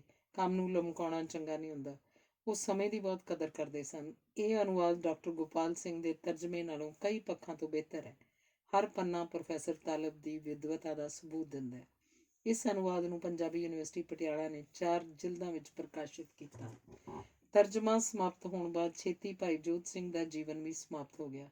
1982 ਵਿੱਚ ਉਹ 99 ਸਾਲ 7 ਮਹੀਨੇ ਦੀ ਲੰਮੇਰੀ ਆਯੂ ਭੋਗ ਕੇ ਚਲਾਣਾ ਕਰ ਗਏ। ਭਾਈ ਜੋਧ ਸਿੰਘ ਦਾ ਜੀਵਨ ਹਰ ਪੱਖ ਤੋਂ ਸਫਲ ਜੀਵਨ ਸੀ। ਖਾਲਸਾ ਕਾਲਜ ਦੇ ਪ੍ਰਿੰਸੀਪਲ ਦੇ ਤੌਰ ਤੇ, ਪੰਜਾਬ ਯੂਨੀਵਰਸਿਟੀ ਸਿੰਡੀਕੇਟ ਮੈਂਬਰ ਦੀ ਹੈਸੀਅਤ ਵਿੱਚ ਤੇ ਬਾਅਦ ਵਿੱਚ 1969 'ਚ ਪੰਜਾਬੀ ਯੂਨੀਵਰਸਿਟੀ ਦੇ ਪਹਿਲੇ ਉਪ ਕੁਲਪਤੀ ਵਜੋਂ ਉਹਨਾਂ ਨੇ ਜੋ ਕੰਮ ਕੀਤਾ ਉਸ ਵਿੱਚ ਪੂਰੀ ਸਫਲਤਾ ਪ੍ਰਾਪਤ ਕੀਤੀ। ਸਰਕਾਰ 'ਚ ਇਹਨਾਂ ਦਾ ਰਸੂਖ ਇੰਨਾ ਸੀ ਕਿ ਪੰਜਾਬੀ ਯੂਨੀਵਰਸਿਟੀ ਦੇ ਉਪ ਕੁਲਪਤੀ ਹੁੰਦਿਆਂ ਆਪਣੇ ਲੜਕੇ ਸਰਦਾਰ ਸੁੰਦਰ ਸਿੰਘ ਦੀ ਤਬਦੀਲੀ ਪਟਿਆਲੇ ਕਰਵਾ ਲਈ, ਤਾਂ ਜੋ ਘਰੋਗੀ ਜੀਵਨ ਦਾ ਆਨੰਦ ਵੀ ਮਾਣ ਸਕਣ ਤੇ ਯੂਨੀਵਰਸਿਟੀ ਵਿੱਚ ਜੇ ਕਿਸੇ ਵਕਤ ਲਾਅ ਐਂਡ ਆਰਡਰ ਦੀ ਸਮੱਸਿਆ ਹੋਵੇ ਤਾਂ ਉਹਨੂੰ ਵੀ ਆਸਾਨੀ ਨਾਲ ਸੰਭਾਲਿਆ ਜਾ ਸਕੇ। ਸਰਦਾਰ ਸੁੰਦਰ ਸਿੰਘ ਪਟਿਆਲੇ ਦੇ ਡਿਪਟੀ ਕਮਿਸ਼ਨਰ ਸਨ। ਮੇਰੇ ਨਾਲ ਭਾਈ ਸਾਹਿਬ ਦੀ ਨੋਕ ਝੋਕ ਅਕਸਰ ਹੁੰਦੀ ਰਹਿੰਦੀ ਸੀ। ਉਹਨਾਂ ਦੇ ਪੋਤਰੇ ਪੜ੍ਹਾਈ 'ਚ ਬਹੁਤੇ ਸਫਲ ਨਾ ਹੋ ਸਕੇ। ਭਾਈ ਜੋਧ ਸਿੰਘ ਨੇ ਉਹਨਾਂ ਨੂੰ ਲੁਧਿਆਣੇ ਪਿਓਰਿਟੀ ਆਈਸਕ੍ਰੀਮ ਦਾ ਕਾਰਖਾਨਾ ਖੋਲ੍ਹ ਦਿੱਤਾ। ਉਸ ਦੇ ਉਦਘਾਟਨੀ ਸਮਾਰੋਹ 'ਤੇ ਮੈਂ ਵੀ ਗਿਆ। ਮੈਂ ਭਾਈ ਸਾਹਿਬ ਨੂੰ ਕਿਹਾ, ਭਾਈ ਸਾਹਿਬ ਤੁਸੀਂ ਬੱਚਿਆਂ ਨੂੰ ਕਿਹੜੇ ਕੰਮ 'ਚ ਪਾ ਰਹੇ ਹੋ? ਆਈਸਕ੍ਰੀਮ ਖਾ ਕੇ ਹੋਰ ਮੋਟੇ ਹੋ ਜਾਣਗੇ। ਇਹਨਾਂ ਨੂੰ ਕੋਈ ਪ੍ਰੈਸ ਲਾ ਦਿੰਦੇ ਤਾਂ ਕਿ ਤੁਹਾਡੀਆਂ ਅਮਰ ਕਿਰਤਾਂ ਨੂੰ ਪ੍ਰਕਾਸ਼ਿਤ ਕਰਦੇ ਰਹਿੰਦੇ। ਨਾਲ ਹੀ ਨਾਲ ਲੁਧਿਆਣਾ ਇੱਕ ਸਨਅਤੀ ਸ਼ਹਿਰ ਹੈ ਜਿੱਥੇ ਤੁਹਾਡੇ ਅਸਰ ਰਸੂਖ ਨਾਲ ਇਹਨਾਂ ਨੂੰ ਕੰਮ ਦਾ ਘਾਟਾ ਨਹੀਂ ਸੀ ਰਹਿਣਾ। ਉਹ ਮੈਨੂੰ ਖਿੱਚ ਕੇ ਕਹਿਣ ਲੱਗੇ, ਤੈਨੂੰ ਕੀ ਪਤਾ, ਦੁਨੀਆ 'ਚ ਪੈਸਾ ਵੀ ਜ਼ਰੂਰੀ ਹੈ। UCK ਵਾਲਿਆਂ ਨੇ ਇਸ ਕੰਮ ਦੀ ਸਿਫਾਰਿਸ਼ ਕੀਤੀ ਹੈ, ਤਾਂ ਹੀ ਤਾਂ ਮੈਂ ਇਹਨਾਂ ਨੂੰ ਪੱਕੇ ਪੈਰੀ ਖੜਾ ਕਰ ਰਿਹਾ। ਕਾਰਖਾਨੇ ਵਾਸਤੇ ਇੱਕ ਵੱਡੀ ਇਮਾਰਤ ਵੀ ਖਰੀਦ ਲਈ ਹੈ, ਪਰ ਕੁਝ ਚਿਰ ਮਗਰੋਂ ਬੱਚਿਆਂ ਦੀ ਅਣਗਹਿਲੀ ਕਾਰਨ ਇਸ ਕੰਮ 'ਚ ਘਾਟਾ ਹੀ ਘਾਟਾ ਪੈਂਦਾ ਰਿਹਾ ਤੇ ਕਾਰਖਾਨੇ ਦੇ ਸਿਰ 'ਤੇ ਕਰਜ਼ੇ ਚੜ੍ਹ ਗਏ। ਸਰਦਾਰ ਸੁੰਦਰ ਸਿੰਘ ਉਨੀ ਦਿਨੀ ਪੰਜਾਬ ਫਾਈਨੈਂਸ਼ੀਅਲ ਕਾਰਪੋਰੇਸ਼ਨ ਦੇ ਮੈਨੇਜਿੰਗ ਡਾਇਰੈਕਟਰ ਲੱਗੇ ਹੋਏ ਸਨ। ਉਹ ਬੱਚਿਆਂ ਦੇ ਕੰਮ ਨੂੰ ਸੰਭਾਲਣ ਲਈ ਨੌਕਰੀ ਛੱਡ ਕੇ ਲੁਧਿਆਣੇ ਆ ਗਏ। ਇੱਕ ਦਿਨ ਮੈਂ ਭਾਈ ਜੋਧ ਸਿੰਘ ਨੂੰ ਹੱਸ ਕੇ ਕਿਹਾ, ਭਾਈ ਸਾਹਿਬ ਮੇਰੀ ਪੇਸ਼ੀਨ ਗੋਈ ਸਹੀ ਸਿੱਧ ਹੋਈ। ਹਾਂ ਭਾਈ ਜੀਵਨ ਸਿੰਘ, ਕਦੀ ਕਦਾਈ ਤੇਰੇ ਮੂੰਹੋਂ ਸੱਚੀ ਭਵਿੱਖਬਾਣੀ ਨਿਕਲ ਜਾਂਦੀ ਹੈ, ਭਾਈ ਸਾਹਿਬ ਨੇ ਮੇਰੇ ਨਾਲ ਸਹਿਮਤ ਹੁੰਦਿਆਂ ਆਖਿਆ। ਧੰਨਵਾਦ। ਸਰਦਾਰ ਜੀਵਨ ਸਿੰਘ ਲਿਖਤ ਸਵੈ ਜੀਵਨੀ ਬਹੁ ਰੰਗ ਤਮਾਸ਼ੀ ਦਾ 11ਵਾਂ ਲੇਖ ਹੈ। ਪ੍ਰਮੁੱਖ ਪੰਜਾਬੀ ਸਾਹਿਤਕਾਰ ਮੇਰੀ ਨਜ਼ਰ ਵਿੱਚ। 1955 ਤੱਕ ਲਾਹੌਰ ਬੁੱਕ ਸ਼ਾਪ ਚੰਗੀ ਤਰ੍ਹਾਂ ਸਥਾਪਿਤ ਹੋ ਚੁੱਕੀ ਸੀ। 1951 ਵਿੱਚ ਅਸੀਂ ਸਾਹਿਤ ਸਮਾਚਾਰ ਤੇ ਬਾਲ ਦਰਬਾਰ ਰਸਾਲੇ ਕੱਢਣੇ ਆਰੰਭ ਕਰ ਦਿੱਤੇ ਸਨ। ਇਹਨਾਂ ਰਸਾਲਿਆਂ ਦੀ ਸੰਪਾਦਨਾ ਦਾ ਕੰਮ ਅਜਾਇਬ ਚਿੱਤਰਕਾਰ ਨੇ ਸੰਭਾਲਿਆ ਹੋਇਆ ਸੀ। ਬਾਲ ਦਰਬਾਰ ਨੂੰ ਸਚਿੱਤਰ ਕਰਨ ਵਿੱਚ ਅਜਾਇਬ ਚਿੱਤਰਕਾਰ ਦਾ ਵਿਸ਼ੇਸ਼ ਯੋਗਦਾਨ ਸੀ ਤੇ ਸਚਿੱਤਰ ਬਾਲ ਪੁਸਤਕਾਂ ਵੀ ਇਸ ਦੀ ਦੇਣ ਸਨ। ਪੰਜਾਬੀ ਵਿੱਚ ਇਕਨੋਮਿਕਸ ਦੀ ਸਭ ਤੋਂ ਪਹਿਲੀ ਪੁਸਤਕ ਅਰਥ ਵਿਗਿਆਨ ਦੇ ਮੁੱਢਲੇ ਸਿਧਾਂਤ ਰਚਿਤ ਡਾਕਟਰ ਹਰਦਿਤ ਸਿੰਘ ਢਿੱਲੋਂ ਅਸੀਂ ਪ੍ਰਕਾਸ਼ਿਤ ਕੀਤੀ। 1954 ਵਿੱਚ 4000 ਰੁਪਇਆ ਯੱਕ ਮੁਸ਼ਤ ਦੇ ਕੇ ਪ੍ਰੋਫੈਸਰ ਤੇਜਾ ਸਿੰਘ ਪਾਸੋਂ ਇੰਗਲਿਸ਼ ਪੰਜਾਬੀ ਕੋਸ਼ ਤਿਆਰ ਕਰਵਾਇਆ, ਜੋ ਅੱਜ ਤੱਕ ਵੀ ਸਾਹਿਤਿਕ ਹਲਕਿਆਂ 'ਚ ਮਕਬੂਲ ਹੈ। ਅੰਗਰੇਜ਼ੀ ਸ਼ਬਦਾਂ ਦਾ ਸਹੀ ਅਰਥ ਤੇ ਉਚਾਰਨ ਲੱਭਣ ਲਈ ਇਸ ਤੋਂ ਬਿਹਤਰ ਕੋਸ਼ ਤਿਆਰ ਨਹੀਂ ਹੋਇਆ। ਇੱਕ ਵਾਰ ਐਗਰੀਕਲਚਰ ਯੂਨੀਵਰਸਿਟੀ ਤੋਂ ਫੋਨ ਆਇਆ ਕਿ ਅਸੀਂ ਸਮੁੰਦਰੀ ਘਾਹ ਲਈ ਪੰਜਾਬੀ ਵਿੱਚ ਢੁਕਵਾਂ ਸ਼ਬਦ ਕੀ ਵਰਤਾਂਗੇ। ਮੈਂ ਪ੍ਰੋਫੈਸਰ ਤੇਜਾ ਸਿੰਘ ਦੇ ਕੋਸ਼ ਦੇ ਆਧਾਰ 'ਤੇ ਕਿਹਾ, ਕਾਈ। ਉਹਨਾਂ ਨੇ ਫੌਰਨ ਕੋਸ਼ ਦੀਆਂ 5 ਕਾਪੀਆਂ ਲਾਇਬ੍ਰੇਰੀ ਲਈ ਮੰਗਵਾ ਲਈਆਂ। ਪ੍ਰੋਫੈਸਰ ਕਰਤਾਰ ਸਿੰਘ ਰਚਿਤ ਡਿਕਸ਼ਨਰੀ ਆਫ ਟੈਕਨੀਕਲ ਟਰਮਜ਼ ਵੀ ਇਨੀ ਦਿਨੀ ਪ੍ਰਕਾਸ਼ਿਤ ਕੀਤੀ ਗਈ ਸੀ। ਭਾਸ਼ਾ ਵਿਗਿਆਨ ਦੀ ਪੰਜਾਬੀ ਵਿੱਚ ਪਹਿਲੀ ਪੁਸਤਕ ਡਾਕਟਰ ਪ੍ਰੇਮ ਪ੍ਰਕਾਸ਼ ਸਿੰਘ ਰਚਿਤ ਪੰਜਾਬੀ ਬੋਲੀ ਦਾ ਨਿਕਾਸ ਤੇ ਵਿਕਾਸ ਵੀ ਅਸੀਂ ਪ੍ਰਕਾਸ਼ਿਤ ਕੀਤੀ। ਇਹ ਪੁਸਤਕ ਬਾਅਦ ਵਿੱਚ 2 ਭਾਗਾਂ 'ਚ ਛਾਪੀ ਗਈ ਤੇ ਇਹਦੇ ਕਈ ਐਡੀਸ਼ਨ ਛਪੇ। ਇਸ ਦੀ ਮੰਗ ਵੀ ਹੁਣ ਤੱਕ ਜਾਰੀ ਹੈ। ਇਸੇ ਤਰ੍ਹਾਂ ਅਨੇਕਾਂ ਪੁਸਤਕਾਂ ਹਰ ਵਿਸ਼ੇ 'ਤੇ ਪਹਿਲੀ ਵਾਰ ਸਾਡੇ ਵੱਲੋਂ ਛਾਪੀਆਂ ਗਈਆਂ। ਜਿਹੜਾ ਕੰਮ ਯੂਨੀਵਰਸਿਟੀਆਂ, ਸਰਕਾਰੀ ਅਦਾਰਿਆਂ ਜਿਨ੍ਹਾਂ ਕੋਲ ਪੈਸੇ ਦੀ ਕਮੀ ਨਹੀਂ ਹੁੰਦੀ ਦੇ ਕਰਨ ਦਾ ਸੀ, ਉਹ ਇਕੱਲੀ ਲਾਹੌਰ ਬੁੱਕ ਸ਼ਾਪ ਨੇ ਆਪਣੇ ਸੀਮਤ ਸਾਧਨਾਂ ਤੇ ਸਰਮਾਏ ਦੀ ਘਾਟ ਦੇ ਬਾਵਜੂਦ ਨੇਪਰੇ ਚਾੜਿਆ। ਮੈਨੂੰ ਪੰਜਾਬੀ ਕਿਤਾਬਾਂ ਛਾਪਣ ਦਾ ਡਾਢਾ ਇਸ਼ਕ ਸੀ, ਜਿਹੜਾ ਚੈਨ ਨਹੀਂ ਸੀ ਲੈਣ ਦਿੰਦਾ। ਕੰਮ ਸ਼ੁਰੂ ਕਰਨ ਤੋਂ ਪਹਿਲਾਂ ਕਦੀ ਨਹੀਂ ਸੀ ਸੋਚਿਆ ਕਿ ਇਹਦੇ ਨਤੀਜੇ ਵਜੋਂ ਕੀ ਮਿਲੇਗਾ। ਉਹਦਾ ਫਲ ਇਹ ਮਿਲਿਆ ਕਿ ਅੱਜ ਸਾਡੇ ਗੋਦਾਮ ਅਣਵਿਕੀਆਂ ਪੁਸਤਕਾਂ ਨਾਲ ਤੂੜੇ ਪਏ ਹਨ ਤੇ ਇਹਨਾਂ ਦੀ ਸਾਂਭ ਸੰਭਾਲ ਇੱਕ ਸਿਰਦਰਦੀ ਬਣੀ ਹੋਈ ਹੈ। ਗੋਦਾਮ ਇੰਨੇ ਵੱਡੇ ਹਨ ਕਿ ਜੇ ਉਹਨਾਂ ਨੂੰ ਕਿਰਾਏ ਤੇ ਦਿੱਤਾ ਜਾਵੇ ਤਾਂ 10-12 ਹਜ਼ਾਰ ਤੋਂ ਘੱਟ ਕਿਰਾਇਆ ਨਹੀਂ ਮਿਲੇਗਾ, ਪਰ ਆਪਣੇ ਜਨੂਨੇ ਇਸ਼ਕ ਸਦਕਾ ਇਹ ਸਜ਼ਾ ਭੁਗਤ ਰਹੇ ਹਾਂ। ਕਿਤਾਬਾਂ ਵਿਕਣ ਜਾਂ ਨਾ ਵਿਕਣ, ਸਲਾਬ ਤੇ ਸਿਉਂਕ ਨੇ ਆਪਣਾ ਕੰਮ ਕਰੀ ਜਾਣਾ ਹੈ। ਉਹਨਾਂ ਨੂੰ ਆਪਣੀ ਖੁਰਾਕ ਬਣਾਈ ਜਾਣਾ ਹੈ। ਦਿਨ ਰਾਤ ਚੈਕਿੰਗ ਦੇ ਬਾਵਜੂਦ ਕਿਸੇ ਨਾ ਕਿਸੇ ਕੋਨੇ 'ਚ ਸਿਉਂਕ ਤੇ ਸਲਾਬ ਨੇ ਹਾਣ ਮਾਰੀ ਹੈ। ਹਾਲੀ ਤੱਕ ਵੀ ਅਸੀਂ ਪੂਰੀ ਸਰਗਰਮੀ ਨਾਲ ਕੰਮ ਕਰ ਰਹੇ ਹਾਂ। ਸ਼ਿਵ ਕੁਮਾਰ ਦੀ ਸੰਪੂਰਨ ਰਚਨਾ 1982 'ਚ ਇੱਕ ਜਿਲਦ 'ਚ ਪ੍ਰਕਾਸ਼ਿਤ ਕੀਤੀ ਗਈ ਸੀ। ਉਹ ਐਡੀਸ਼ਨ ਪੰਜਾਬ ਸਰਕਾਰ, ਭਾਰਤ ਸਰਕਾਰ ਤੇ ਹੋਰ ਅਦਾਰਿਆਂ ਨੇ ਖਰੀਦ ਲਈ ਸੀ। ਪਬਲਿਕ ਵਿੱਚ ਉਹ ਕਿਤਾਬ ਘਟ ਗਈ। ਉਹਦੀ ਮੰਗ ਬਹੁਤ ਸੀ। ਇਸ ਮੰਗ ਨੂੰ ਮੁੱਖ ਰੱਖਦਿਆਂ ਅਸਾਂ ਉਹਦਾ ਨਵਾਂ ਐਡੀਸ਼ਨ ਤਿਆਰ ਕਰਵਾਇਆ। ਬਾਵਜੂਦ ਕਾਗਜ਼, ਛਪਾਈ ਤੇ ਜਿਲਦਾਂ ਦੀ ਮਹਿੰਗਾਈ ਦੇ ਅਸੀਂ ਬੜੀ ਰੀਝ ਨਾਲ ਐਡੀਸ਼ਨ ਪ੍ਰਕਾਸ਼ਿਤ ਕੀਤਾ। ਉਹਦਾ ਮੁੱਲ ਕੇਵਲ 175 ਰੁਪਏ ਰੱਖਿਆ। ਹਾਲਾਂਕਿ ਦਿੱਲੀ ਸਾਹਿਤ ਅਕੈਡਮੀ ਵਾਲਿਆਂ ਨੇ ਪੰਜਾਬੀ ਲੋਕ ਗੀਤ ਦੇ ਨਵੇਂ ਐਡੀਸ਼ਨ ਦੀ ਕੀਮਤ 15 ਤੋਂ 75 ਰੁਪਏ ਕਰ ਦਿੱਤੀ ਤੇ ਜੀਵੀ ਦੀ ਕੀਮਤ 5 ਤੋਂ 25 ਕਰ ਦਿੱਤੀ। ਉਹ ਜੋ ਵੀ ਕਿਤਾਬ ਛਾਪ ਰਹੇ ਹਨ ਉਹਦੀ ਕੀਮਤ 5 ਗੁਣਾ ਰੱਖਦੇ ਹਨ, ਪਰ ਅਸੀਂ ਇਹ ਕੁਝ ਕਰਨ ਤੋਂ ਸੰਕੋਚ ਕੀਤਾ। ਲਾਹੌਰ ਬੁੱਕ ਸ਼ਾਪ ਦੇ ਸਾਹਮਣੇ ਹਮੇਸ਼ਾ ਪਾਠਕ ਤੇ ਪਾਠਕਾਂ ਦੀ ਰਾਏ ਸ਼ਕਤੀ ਦਾ ਮਸਲਾ ਰਹਿੰਦਾ ਹੈ। ਇਸ ਵਾਸਤੇ ਅਸੀਂ ਸਾਰੀਆਂ ਪੁਸਤਕਾਂ ਦੀ ਕੀਮਤ ਵਾਜਬ ਰੱਖਣ ਦੀ ਕੋਸ਼ਿਸ਼ ਕਰਦੇ ਹਾਂ। ਦਿੱਲੀ ਦੇ ਪੰਜਾਬੀ, ਅੰਗਰੇਜ਼ੀ ਤੇ ਹਿੰਦੀ ਦੇ ਪ੍ਰਕਾਸ਼ਕ ਕਈ ਵਾਰ ਮੈਨੂੰ ਕਹਿੰਦੇ ਹਨ ਕਿ ਤੁਹਾਨੂੰ ਇੰਨੀਆਂ ਘੱਟ ਕੀਮਤਾਂ ਕਿਵੇਂ ਵਾਰਾਂ ਖਾਂਦੀਆਂ ਹਨ। ਸਾਡੇ ਨਾਲੋਂ ਵੀ ਚੰਗੇ ਪ੍ਰਕਾਸ਼ਕ ਸਿੰਘ ਬ੍ਰਦਰਜ਼ ਅੰਮ੍ਰਿਤਸਰ ਹਨ। ਉਹਨਾਂ ਦੀਆਂ ਪੁਸਤਕਾਂ ਦੀ ਕੀਮਤ ਬਹੁਤ ਵਾਜਬੀ ਹੁੰਦੀ ਹੈ, ਪਰ ਉਹ ਫਿਰ ਵੀ ਕਮਾਉਂਦੇ ਹਨ ਤੇ ਆਪਣਾ ਕਾਰੋਬਾਰ ਬਾਕਾਇਦਾ ਚਲਾ ਰਹੇ ਹਨ। ਕਈ ਪ੍ਰਕਾਸ਼ਕ ਤਾਂ ਪੁਸਤਕ ਦੀਆਂ 250 ਕਾਪੀਆਂ ਹੀ ਛਾਪਦੇ ਹਨ ਤੇ ਉਹ ਵੀ ਬਾਹਰਲੇ ਲੇਖਕਾਂ ਤੋਂ ਪੈਸਾ ਲੈ ਕੇ। 100 ਕਾਪੀਆਂ ਲੇਖਕ ਨੂੰ ਦਿੱਤੀਆਂ ਤੇ ਬਾਕੀ ਕਿਤਾਬਾਂ ਚੰਗੀ ਚੋਖੀ ਕੀਮਤ ਰੱਖ ਕੇ ਵੇਚ ਲਈਆਂ। ਉਹਨਾਂ ਨੂੰ ਕਿਤਾਬਾਂ ਸੰਭਾਲਣ ਲਈ ਗੋਦਾਮਾਂ ਦੀ ਲੋੜ ਨਹੀਂ ਹੁੰਦੀ। ਪਰ ਸੋਚਿਆ ਜਾਵੇ ਤਾਂ ਇਹ ਵੱਡਾ ਅਨਿਆਂ ਹੈ। ਕਿਤਾਬ ਛਾਪਣ ਦਾ ਮੰਤਵ ਪਾਠਕਾਂ ਤੱਕ ਪੁਸਤਕ ਪਹੁੰਚਾਉਣਾ ਹੁੰਦਾ ਹੈ, ਕਿਉਂਕਿ ਹਰ ਲੇਖਕ ਦਾ ਜ਼ਿੰਦਗੀ ਦਾ ਆਪਣਾ ਨਿਵੇਕਲਾ ਤਜਰਬਾ ਹੁੰਦਾ ਹੈ। ਉਹਦੀ ਖਾਹਿਸ਼ ਹੁੰਦੀ ਹੈ ਕਿ ਜ਼ਿਆਦਾ ਤੋਂ ਜ਼ਿਆਦਾ ਪਾਠਕ ਉਹਨੂੰ ਪੜ੍ਹ ਸਕਣ। Literature is a communication of experiences of the author. ਪਰ 250 ਕਿਤਾਬ ਛਾਪਣ ਨਾਲ ਇਹ ਸਾਰਾ ਮੰਤਵ ਅਸਫਲ ਹੋ ਜਾਂਦਾ ਹੈ ਤੇ ਮਹਿੰਗੀਆਂ ਕਿਤਾਬਾਂ ਲਾਇਬ੍ਰੇਰੀਆਂ ਦੀਆਂ ਸ਼ੈਲਫਾਂ ਦਾ ਸ਼ਿੰਗਾਰ ਬਣ ਕੇ ਰਹਿ ਜਾਂਦੀਆਂ ਹਨ। ਸਾਨੂੰ ਅਕਸਰ ਆਪਣੀਆਂ ਕਿਤਾਬਾਂ ਦਾ ਪ੍ਰੋਪੇਗੰਡਾ ਕਰਨ ਦੀ ਲੋੜ ਨਹੀਂ ਪੈਂਦੀ। ਉਹ ਆਪਣੇ ਗੁਣਾਂ ਕਰਕੇ ਵੱਡੇ ਆਲੋਚਕਾਂ ਦਾ ਧਿਆਨ ਖਿੱਚਦੀਆਂ ਹਨ। ਸਰਵਣ ਸਿੰਘ ਦੀ ਕਿਤਾਬ ਪਿੰਡ ਦੀ ਸੱਥ 'ਚੋਂ 2 ਯੂਨੀਵਰਸਿਟੀਆਂ ਵਿੱਚ ਆਪਣੇ ਵਿਸ਼ੇਸ਼ ਗੁਣਾਂ ਕਰਕੇ ਕੋਰਸ ਨਿਯਤ ਕੀਤੀ ਗਈ ਹੈ। ਗਿਆਨੀ ਗੁਰਦਿੱਤ ਸਿੰਘ ਦੀ ਪੁਸਤਕ ਮੇਰਾ ਪਿੰਡ ਤੋਂ ਬਾਅਦ ਸੂਬਾ ਸਿੰਘ ਰਚਿਤ ਅਲੋਪ ਹੋ ਰਹੇ ਚੇਟਕ ਤੇ ਇੱਕ ਪਿੰਡ ਦੀ ਸੱਥ 'ਚੋਂ ਨਵੇਂ ਪੰਜਾਬ ਦੇ ਸੱਭਿਆਚਾਰ ਦੀਆਂ ਮੂੰਹ ਬੋਲਦੀਆਂ ਤਸਵੀਰਾਂ ਪੇਸ਼ ਕਰਦੀਆਂ ਹਨ। ਇਸੇ ਸ਼੍ਰੇਣੀ ਵਿੱਚ ਵਣਜਾਰਾ ਬੇਦੀ ਇੱਕ ਘੁੱਟ ਰਸ ਦਾ ਵੀ ਆਉਂਦੀ ਹੈ। ਇਹ ਕਿਤਾਬ ਬਹੁਤ ਪਹਿਲਾਂ ਛਾਪੀ ਸੀ। ਸਾਡੇ ਵੱਲੋਂ ਛਾਪਣ ਤੇ ਇਸ ਕਿਤਾਬ ਨੂੰ ਪ੍ਰਸਿੱਧਤਾ ਮਿਲੀ ਤੇ ਆਮ ਵਿਕਣ ਵਾਲੀਆਂ ਕਿਤਾਬਾਂ 'ਚ ਗਿਣੀ ਜਾਂਦੀ ਹੈ। ਇਸ ਕਿਤਾਬ ਦੀਆਂ ਪੰਜਾਬ ਵਿੱਚ ਦੀਆਂ ਲੋਕ ਰੀਤਾਂ ਜਿਹੜੀਆਂ ਲੋਕ ਅਦਾਰਿਆਂ 'ਚ ਬੈਠ ਕੇ ਕਰਦੇ ਹਨ ਜਾਂ ਬੁੜੀਆਂ ਆਪਣੇ ਬੱਚਿਆਂ ਨੂੰ ਸੁਣਾਉਂਦੀਆਂ ਹਨ, ਸੰਖੇਪ ਰੂਪ 'ਚ ਅੰਕਿਤ ਹਨ, ਜੋ ਜ਼ਿੰਦਗੀ ਦਾ ਸਾਰ ਉਘਾੜਦੀਆਂ ਹਨ। ਡਾਕਟਰ ਵਣਜਾਰਾ ਬੇਦੀ ਆਪਣੇ ਆਪ 'ਚ ਇੱਕ ਸੰਸਥਾ ਹੈ।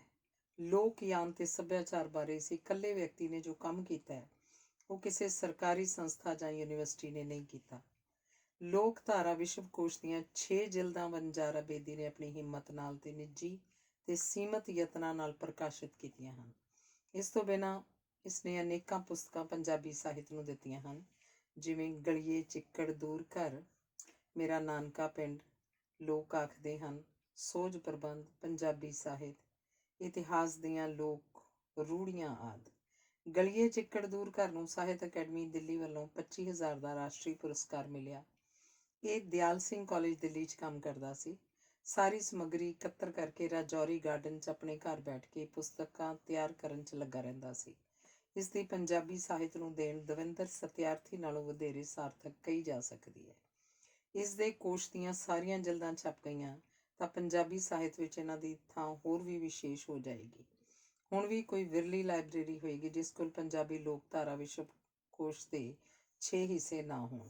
ਉਹ ਕਈ ਵਾਰੀ ਕਹਿੰਦਾ ਕਿ ਲਾਹੌਰ ਬੁੱਕ ਸ਼ਾਪ ਵਾਲਿਆਂ ਨੇ ਮੇਰੀ ਬਹੁਤ ਸਹਾਇਤਾ ਕੀਤੀ ਹੈ, ਕਿਉਂਕਿ ਅਸੀਂ 5 ਸੈੱਟ ਮੰਗਵਾ ਕੇ ਹਮੇਸ਼ਾ ਸਟਾਕ 'ਚ ਰੱਖਦੇ ਹਾਂ ਤੇ ਅਦਾਇਗੀ ਤੁਰੰਤ ਕਰ ਦਿੰਦੇ ਹਾਂ। ਸਰਦਾਰ ਮਨਮੋਹਨ ਸਿੰਘ ਜੁਆਇੰਟ ਸਕੱਤਰ ਕਲਚਰ ਨੇ ਵੀ ਵਣਜਾਰਾ ਬੇਦੀ ਨੂੰ ਬਹੁਤ ਉਤਸ਼ਾਹ ਦਿੱਤਾ ਹੈ। 100 ਸੈੱਟ ਲੈ ਕੇ ਵਣਜਾਰਾ ਬੇਦੀ ਦੀ ਭਰਪੂਰ ਸਹਾਇਤਾ ਕੀਤੀ ਹੈ। ਪਿਛਲੇ ਕੁਝ ਸਫ਼ਿਆਂ ਤੇ ਅਸੀਂ ਭਾਈ ਜੋਧ ਸਿੰਘ ਦੇ ਵਿਅਕਤਿਤਵ ਬਾਰੇ ਲਿਖਦੇ ਆਏ ਹਾਂ। ਪ੍ਰੋਫੈਸਰ ਸਾਹਿਬ ਸਿੰਘ ਖਾਲਸਾ ਕਾਲਜ ਅੰਮ੍ਰਿਤਸਰ 'ਚ ਕਈ ਸਾਲਾਂ ਤੋਂ ਕੰਮ ਕਰਦੇ ਰਹੇ ਸਨ, ਪਰ ਇਹਨਾਂ ਨੇ ਭਾਈ ਜੋਧ ਸਿੰਘ ਦੀ ਪ੍ਰਿੰਸੀਪਲਸ਼ਿਪ ਦੇ ਦੌਰਾਨ ਆਪਣੀ ਕਿਸੇ ਕਿਤਾਬ ਜਾਂ ਗੁਰੂ ਗ੍ਰੰਥ ਸਾਹਿਬ ਦੀ ਵਿਆਖਿਆ ਬਾਰੇ ਚਰਚਾ ਨਹੀਂ ਸੀ ਕੀਤੀ। ਹਾਲਾਂਕਿ ਉਹਨਾਂ ਨੇ ਗੁਜਰਾਂਵਾਲਾ ਖਾਲਸਾ ਕਾਲਜ ਤੋਂ ਆਪਣਾ ਕੰਮ ਆਰੰਭ ਕਰ ਦਿੱਤਾ ਸੀ। ਕੇਵਲ ਗੁਰਬਾਣੀ ਵਿਆਕਰਨ ਛਪਵਾਈ ਤੇ ਉਹਨੂੰ ਸ਼੍ਰੋਮਣੀ ਕਮੇਟੀ ਵੱਲੋਂ ਇਨਾਮ ਵੀ ਮਿਲਿਆ। ਗੁਰੂ ਗ੍ਰੰਥ ਸਾਹਿਬ ਦਰਪਣ ਦੀ ਛਪਾਈ ਦਾ ਇੰਤਜ਼ਾਮ ਪ੍ਰੋਫੈਸਰ ਵਰਿਆਮ ਸਿੰਘ ਰਾਹੀਂ ਰਾਜ ਪਬਲਿਸ਼ਰ ਜਲੰਧਰ ਨਾਲ ਕੀਤਾ ਗਿਆ। ਭਾਈ ਜੋਧ ਸਿੰਘ ਬੋਹੜ ਦਾ ਦਰਖਤ ਸੀ, ਜਿਸ ਦੀ ਛਾਂ ਹੇਠਾਂ ਕੋਈ ਨਵਾਂ ਪੁੰਗਰ ਰਿਹਾ ਬੂਟਾ ਵਿਕਸਤ ਨਹੀਂ ਸੀ ਹੋ ਸਕਦਾ। ਪ੍ਰੋਫੈਸਰ ਸਾਹਿਬ ਸਿੰਘ ਚੁੱਪਚਾਪ ਕੰਮ ਕਰਦੇ ਰਹੇ ਤੇ ਬਾਅਦ 'ਚ ਕੁਝ ਕਿਤਾਬਾਂ ਸਾਡੇ ਪਾਸੋਂ ਵੀ ਛਪਵਾਈਆਂ। ਉਹਨਾਂ ਨੇ ਆਪਣੀ ਜੀਵਨ ਕਹਾਣੀ ਵਿੱਚ ਲਾਹੌਰ ਬੁੱਕ ਸ਼ਾਪ ਦਾ ਜ਼ਿਕਰ ਕਈ ਥਾਈਂ ਕੀਤਾ ਹੈ। ਉਹਨਾਂ ਲਿਖਿਆ ਹੈ ਕਿ ਦੇਸ਼ ਦੀ ਵੰਡ ਤੋਂ ਬਾਅਦ ਲਾਹੌਰ ਬੁੱਕ ਸ਼ਾਪ ਦੇ ਲੁਧਿਆਣੇ ਸਥਾਪਿਤ ਹੋ ਜਾਣ ਨਾਲ ਉਹਨਾਂ ਨੂੰ ਆਪਣੀਆਂ ਕਿਤਾਬਾਂ ਪ੍ਰਕਾਸ਼ਿਤ ਕਰਨ ਦਾ ਪ੍ਰਬੰਧ ਅੰਮ੍ਰਿਤਸਰ ਸਿੰਘ ਬ੍ਰਦਰਜ਼ ਰਾਹੀਂ ਕਰਨਾ ਪਿਆ। ਲਾਹੌਰ ਬੁੱਕ ਸ਼ਾਪ ਵਾਲੇ ਦੇਸ਼ ਵੰਡ ਤੋਂ ਬਾਅਦ ਸਕੂਲੀ ਕਿਤਾਬਾਂ ਸੰਤ ਸਿੰਘ ਸੇਖੋਂ ਰਚਿਤ ਸੰਥਾਵਲੀਆਂ ਦੇ ਛਪਣ ਤੇ ਵੇਚਣ 'ਚ ਜੁਟ ਗਏ ਸਨ। ਭਾਈ ਜੋਧ ਸਿੰਘ ਵਿੱਚ ਹਉਮੈ ਬਹੁਤ ਸੀ। ਉਹ ਆਪਣੇ ਟਾਕਰੇ 'ਚ ਕਿਸੇ ਹੋਰ ਵਿਦਵਾਨ ਨੂੰ ਗੁਰਮਤਿ ਤੇ ਗੁਰਬਾਣੀ ਬਾਰੇ ਨਜ਼ਰ 'ਚ ਨਹੀਂ ਸਨ ਲਿਆਉਂਦੇ। ਕਈ ਵਾਰੀ ਉਹਨਾਂ ਨੂੰ ਦੇਸ਼ ਪ੍ਰਦੇਸ਼ 'ਚੋਂ ਚਿੱਠੀਆਂ ਆਉਂਦੀਆਂ। ਉਹ ਲੋਕ ਗੁਰਮਤਿ ਬਾਰੇ ਆਪਣੇ ਸ਼ੰਕੇ ਨਿਵਰਤ ਕਰਨਾ ਚਾਹੁੰਦੇ ਸਨ। ਭਾਈ ਜੋਧ ਸਿੰਘ ਨੂੰ ਉਹ ਚਿੱਠੀਆਂ ਲਿਖਦੇ। ਆਮ ਤੌਰ 'ਤੇ ਚਿੱਠੀਆਂ ਪਰਦੇਸਾਂ 'ਚੋਂ ਅੰਗਰੇਜ਼ੀ 'ਚ ਆਉਂਦੀਆਂ ਸਨ। ਭਾਈ ਜੋਧ ਸਿੰਘ ਕੋਲ ਆਪਣਾ ਟਾਈਪਿਸਟ ਨਹੀਂ ਸੀ। ਉਹ ਲਾਹੌਰ ਬੁੱਕ ਸ਼ਾਪ ਦੇ ਟਾਈਪਿਸਟ ਮੂਲ ਰਾਜ ਨੂੰ ਘਰ ਬੁਲਾ ਲੈਂਦੇ ਤੇ ਚਿੱਠੀਆਂ ਦੇ ਜਵਾਬ ਡਿਕਟੇਟ ਕਰ ਦਿੰਦੇ। ਮੂਲ ਰਾਜ ਦੁਕਾਨ ਤੇ ਆ ਕੇ ਚਿੱਠੀਆਂ ਟਾਈਪ ਕਰਦਾ ਸੀ। ਮੈਨੂੰ ਚਿੱਠੀਆਂ ਦੇ ਜਵਾਬ ਪੜ੍ਹਨ ਦਾ ਅਵਸਰ ਮਿਲ ਜਾਂਦਾ ਸੀ। ਭਾਈ ਜੋਧ ਸਿੰਘ ਆਪਣੇ ਉੱਤਰ ਵਿੱਚ ਕਿਸੇ ਵਿਦਵਾਨ ਜਾਂ ਕਿਸੇ ਵਿਦਵਾਨ ਦੀ ਪੁਸਤਕ ਦਾ ਹਵਾਲਾ ਨਹੀਂ ਦਿੰਦੇ ਸਨ। ਉਹ ਕੇਵਲ ਆਪਣੀ ਪੁਸਤਕ ਗੁਰਮਤਿ ਨਿਰਣੈ ਦੇ ਹੀ ਹਵਾਲੇ ਦਿੰਦੇ ਤੇ ਲਿਖਦੇ ਕਿ ਗੁਰਮਤਿ ਨਿਰਣੈ ਦੇ ਹਵਾਲੇ ਦੇ ਫਲਾਣੇ ਪੰਨੇ ਉੱਤੇ ਤੁਹਾਡੇ ਸ਼ੰਕਾ ਨਿਵਰਤ ਹੋ ਜਾਏਗਾ। ਉਹ ਕਦੇ ਵੀ ਪ੍ਰੋਫੈਸਰ ਤੇਜਾ ਸਿੰਘ ਜਾਂ ਪ੍ਰੋਫੈਸਰ ਸਾਹਿਬ ਸਿੰਘ ਦਾ ਜ਼ਿਕਰ ਤੱਕ ਵੀ ਨਹੀਂ ਸਨ ਕਰਦੇ। ਬਾਵਜੂਦ ਇਸ ਗੱਲ ਦੇ ਕਿ ਪ੍ਰੋਫੈਸਰ ਤੇਜਾ ਸਿੰਘ ਚੋਟੀ ਦੇ ਸਿੱਖ ਵਿਦਵਾਨਾਂ ਵਿੱਚੋਂ ਇੱਕ ਸਨ ਤੇ ਉਹਨਾਂ ਦਾ ਕੰਮ ਭਾਈ ਜੋਧ ਸਿੰਘ ਨਾਲੋਂ ਕਿਤੇ ਜ਼ਿਆਦਾ ਸੀ। ਪ੍ਰਿੰਸੀਪਲ ਤੇਜਾ ਸਿੰਘ। ਗੁਰਬਾਣੀ ਦੇ ਵਿਆਖਿਆਕਾਰਾਂ 'ਚੋਂ ਪ੍ਰਿੰਸੀਪਲ ਤੇਜਾ ਸਿੰਘ ਦਾ ਨਾਂ ਸਭ ਤੋਂ ਉੱਚਤਮ ਹੈ। ਇਹਨਾਂ ਨੇ ਸ਼ਬਦਾਰਥ ਦੀਆਂ 4 ਜਿਲਦਾਂ ਸਾਲਾਂ ਬੱਧੀ ਮਿਹਨਤ ਬਾਅਦ ਤਿਆਰ ਕੀਤੀਆਂ। ਹਾਲਾਂਕਿ ਮਾਸਟਰ ਮਹਿਤਾਬ ਸਿੰਘ ਤਰਨਤਾਰਨ, ਬਾਬਾ ਹਰਕਿਸ਼ਨ ਸਿੰਘ ਤੇ ਲਾਹੌਰ ਦੇ ਇੱਕ ਹੋਰ ਵਿਦਵਾਨ ਵੀ ਇਸ ਕਾਰਜ ਲਈ ਬਣੀ ਕਮੇਟੀ ਦੇ ਮੈਂਬਰ ਸਨ, ਪਰ ਸਾਰਾ ਕੰਮ ਉਹਨਾਂ ਨੇ ਇਕੱਲਿਆਂ ਹੀ ਨੇਪਰੇ ਚਾੜਿਆ। ਪ੍ਰਿੰਸੀਪਲ ਤੇਜਾ ਸਿੰਘ ਦੀ ਕਿਰਤ ਸ਼ਬਦਾਰਥ ਇੱਕ ਮਹਾਨ ਰਚਨਾ ਹੈ ਤੇ ਸਮੁੱਚੀ ਕੌਮ ਉਹਨਾਂ ਦਾ ਦੇਣ ਨਹੀਂ ਦੇ ਸਕਦੀ। ਇਸ ਤੋਂ ਬਿਨਾਂ ਪ੍ਰਿੰਸੀਪਲ ਤੇਜਾ ਸਿੰਘ ਨੇ ਅੰਗਰੇਜ਼ੀ 'ਚ ਸੁਖਮਨੀ ਸਾਹਿਬ ਦਾ ਅਨੁਵਾਦ ਤੇ ਸਿੱਖਿਜ਼ਮ ਇਟਸ ਆਈਡੀਅਲਸ ਐਂਡ ਇੰਸਟੀਟਿਊਸ਼ਨਸ ਦੀ ਰਚਨਾ ਕੀਤੀ। ਇਹਨਾਂ ਦੋਹਾਂ ਪੁਸਤਕਾਂ ਦਾ ਇੱਕ ਸੰਸਕਰਣ ਦੇਸ਼ ਵੰਡ ਤੋਂ ਪਹਿਲਾਂ ਅਸੀਂ ਛਾਪਿਆ ਸੀ। ਇਹ ਦੋਵੇਂ ਪੁਸਤਕਾਂ ਗਿਆਨ ਪ੍ਰੈਸ ਲਾਹੌਰ 'ਚ ਛਪੀਆਂ ਸਨ। ਪ੍ਰਿੰਸੀਪਲ ਤੇਜਾ ਸਿੰਘ ਦਾ ਕੰਮ ਕਰਨ ਦਾ ਤਰੀਕਾ ਵੀ ਨਿਰਾਲਾ ਸੀ। ਉਹ ਆਪਣੀ ਬੈਠਕ 'ਚ ਫਰਸ਼ 'ਤੇ ਬੈਠ ਕੇ ਸੱਜੇ ਖੱਬੇ ਗਾਉਂ ਤਕੀਆ ਦਾ ਸਹਾਰਾ ਲੈ ਕੇ ਲਿਖਣ ਪੜ੍ਹਨ ਦਾ ਕੰਮ ਕਰਦੇ ਸਨ। ਉਹਨਾਂ ਦੇ ਆਲੇ ਦੁਆਲੇ ਸਾਰੇ ਕਮਰੇ 'ਚ ਅਣਗਿਣਤ ਪੁਸਤਕਾਂ ਤੇ ਖਰੜੇ ਸਲੀਕੇਵਾਰ ਰੱਖੇ ਹੁੰਦੇ ਸਨ ਤਾਂ ਜੋ ਆਸਾਨੀ ਨਾਲ ਲੋੜੀਂਦੀ ਕਿਤਾਬ ਚੁੱਕ ਸਕਣ। ਉਹ ਲਗਾਤਾਰ ਪੜ੍ਹਨ ਲਿਖਣ 'ਚ ਜੁਟੇ ਰਹਿੰਦੇ। ਇਸ ਇੱਕ ਰਸ ਰੁਝੇਵੇਂ ਨੂੰ ਤੋੜਨ ਲਈ ਜਾਂ ਤਾਂ ਪ੍ਰੋਫੈਸਰ ਵਰਿਆਮ ਸਿੰਘ ਤੇ ਜਾਂ ਸੰਤ ਸਿੰਘ ਸੇਖੋਂ ਆ ਜਾਂਦੇ ਤੇ ਜਾਂ ਸ਼ਹਿਰ 'ਚੋਂ ਕੋਈ ਲੜਕੀ ਇਹਨਾਂ ਪਾਸ ਪੜ੍ਹਨ ਵਾਸਤੇ ਆ ਜਾਂਦੀ। ਪ੍ਰਿੰਸੀਪਲ ਤੇਜਾ ਸਿੰਘ ਸਾਰੇ ਕੰਮ ਛੱਡ ਕੇ ਘੰਟਿਆਂ ਬਾਅਦ ਹੀ ਉਸ ਕੁੜੀ ਨੂੰ ਪੜ੍ਹਾਉਂਦੇ ਰਹਿੰਦੇ ਤੇ ਗੱਲਾਂ ਕਰਦੇ ਰਹਿੰਦੇ। ਇਸ ਤਰ੍ਹਾਂ ਉਹ ਆਪਣੀ ਹਿਰਸ ਪੂਰੀ ਕਰੀ ਜਾਂਦੇ ਜਾਂ ਆਪਣੇ ਟਾਂਗੇ ਤੇ ਸਵਾਰ ਹੋ ਕੇ ਦਰਬਾਰ ਸਾਹਿਬ ਚਲੇ ਜਾਂਦੇ। ਉੱਥੇ ਮੱਥਾ ਟੇਕ ਕੇ ਉਸੇ ਲੜਕੀ ਨਾਲ ਪਰਿਕਰਮਾ ਕਰਦੇ ਹੋਏ ਗੱਲਾਂ ਕਰੀ ਜਾਂਦੇ। ਇਹ ਉਹਨਾਂ ਦਾ ਸ਼ੁਗਲ ਸੀ। ਪ੍ਰੋਫੈਸਰ ਸੰਤ ਸਿੰਘ ਸੇਖੋਂ ਤੇ ਵਰਿਆਮ ਸਿੰਘ ਨੇ ਆ ਕੇ ਕਹਿਣਾ, ਪ੍ਰੋਫੈਸਰ ਸਾਹਿਬ ਛੱਡੋ, ਸਵੇਰ ਦੇ ਬੈਠੇ ਥੱਕ ਨਹੀਂ ਗਏ? ਆਓ ਕੋਈ ਗੱਲਾਂ ਕਰੀਏ, ਦੁਨੀਆ ਦੇਖੀਏ, ਦੁਨੀਆ ਦੀ ਗੱਲ ਕਰੀਏ। ਉੱਠੋ, ਤੁਹਾਨੂੰ ਫੁੱਟਬਾਲ ਦਾ ਮੈਚ ਵਿਖਾਈਏ। ਉਹਨਾਂ ਨੇ ਖਿੱਝ ਕੇ ਉਹਨਾਂ ਨੂੰ ਗਾਲਾਂ ਕੱਢਣੀਆਂ ਤੇ ਕਹਿਣਾ, ਤੁਸੀਂ ਮੇਰੇ ਕੰਮ 'ਚ ਕਿਉਂ ਵਿਘਨ ਪਾ ਰਹੇ ਹੋ? ਪ੍ਰੋਫੈਸਰ ਵਰਿਆਮ ਸਿੰਘ ਨੇ ਕਹਿਣਾ ਕਿ ਮੈਂ ਤਾਂ ਸੁਣਿਆ ਤੁਹਾਡੇ ਕੋਲ ਕੋਈ ਕਿਊਬਿਕਲ ਖਾਲੀ ਹੈ, ਉਹ ਮੈਨੂੰ ਦੇ ਦਿਓ, ਉਸ 'ਚ ਮੈਨੂੰ ਥਾਂ ਦਵਾ ਦਿਓ। ਪ੍ਰੋਫੈਸਰ ਤੇਜਾ ਸਿੰਘ ਨੇ ਹੋਰ ਖਿੱਚਣਾ ਤੇ ਗਾਲੀਆਂ ਦੇਣੀਆਂ। ਪ੍ਰੋਫੈਸਰ ਵਰਿਆਮ ਸਿੰਘ ਨੂੰ ਪਤਾ ਲੱਗ ਗਿਆ ਸੀ ਕਿ ਇਹਨਾਂ ਨੇ ਕਿਸੇ ਲੜਕੀ ਨੂੰ ਕਿਹਾ ਸੀ ਕਿ ਤੇਰੇ ਵਾਸਤੇ ਮੇਰੇ ਦਿਲ 'ਚ ਕਿਊਬਿਕਲ ਖਾਲੀ ਹੈ। ਪ੍ਰੋਫੈਸਰ ਵਰਿਆਮ ਸਿੰਘ ਤੇ ਸੰਤ ਸਿੰਘ ਸੇਖੋਂ ਨੇ ਇਹਨਾਂ ਨੂੰ ਕਹਿ ਕੇ ਅੰਦਰੋਂ ਕੁਝ ਖਾਣ ਲਈ ਮੰਗਵਾਉਣਾ। ਪ੍ਰਿੰਸੀਪਲ ਤੇਜਾ ਸਿੰਘ ਦਾ ਆਪਣੀ ਘਰਵਾਲੀ ਨੂੰ ਬੁਲਾਉਣ ਦਾ ਤਰੀਕਾ ਵੀ ਅਜੀਬ ਸੀ। ਉਹ ਆਪਣੀ ਖਾਸ ਆਵਾਜ਼ ਕੱਢਦੇ ਤੇ ਉਹ ਸਮਝ ਜਾਂਦੀ ਕਿ ਉਹ ਕੀ ਮੰਗਦੇ ਹਨ।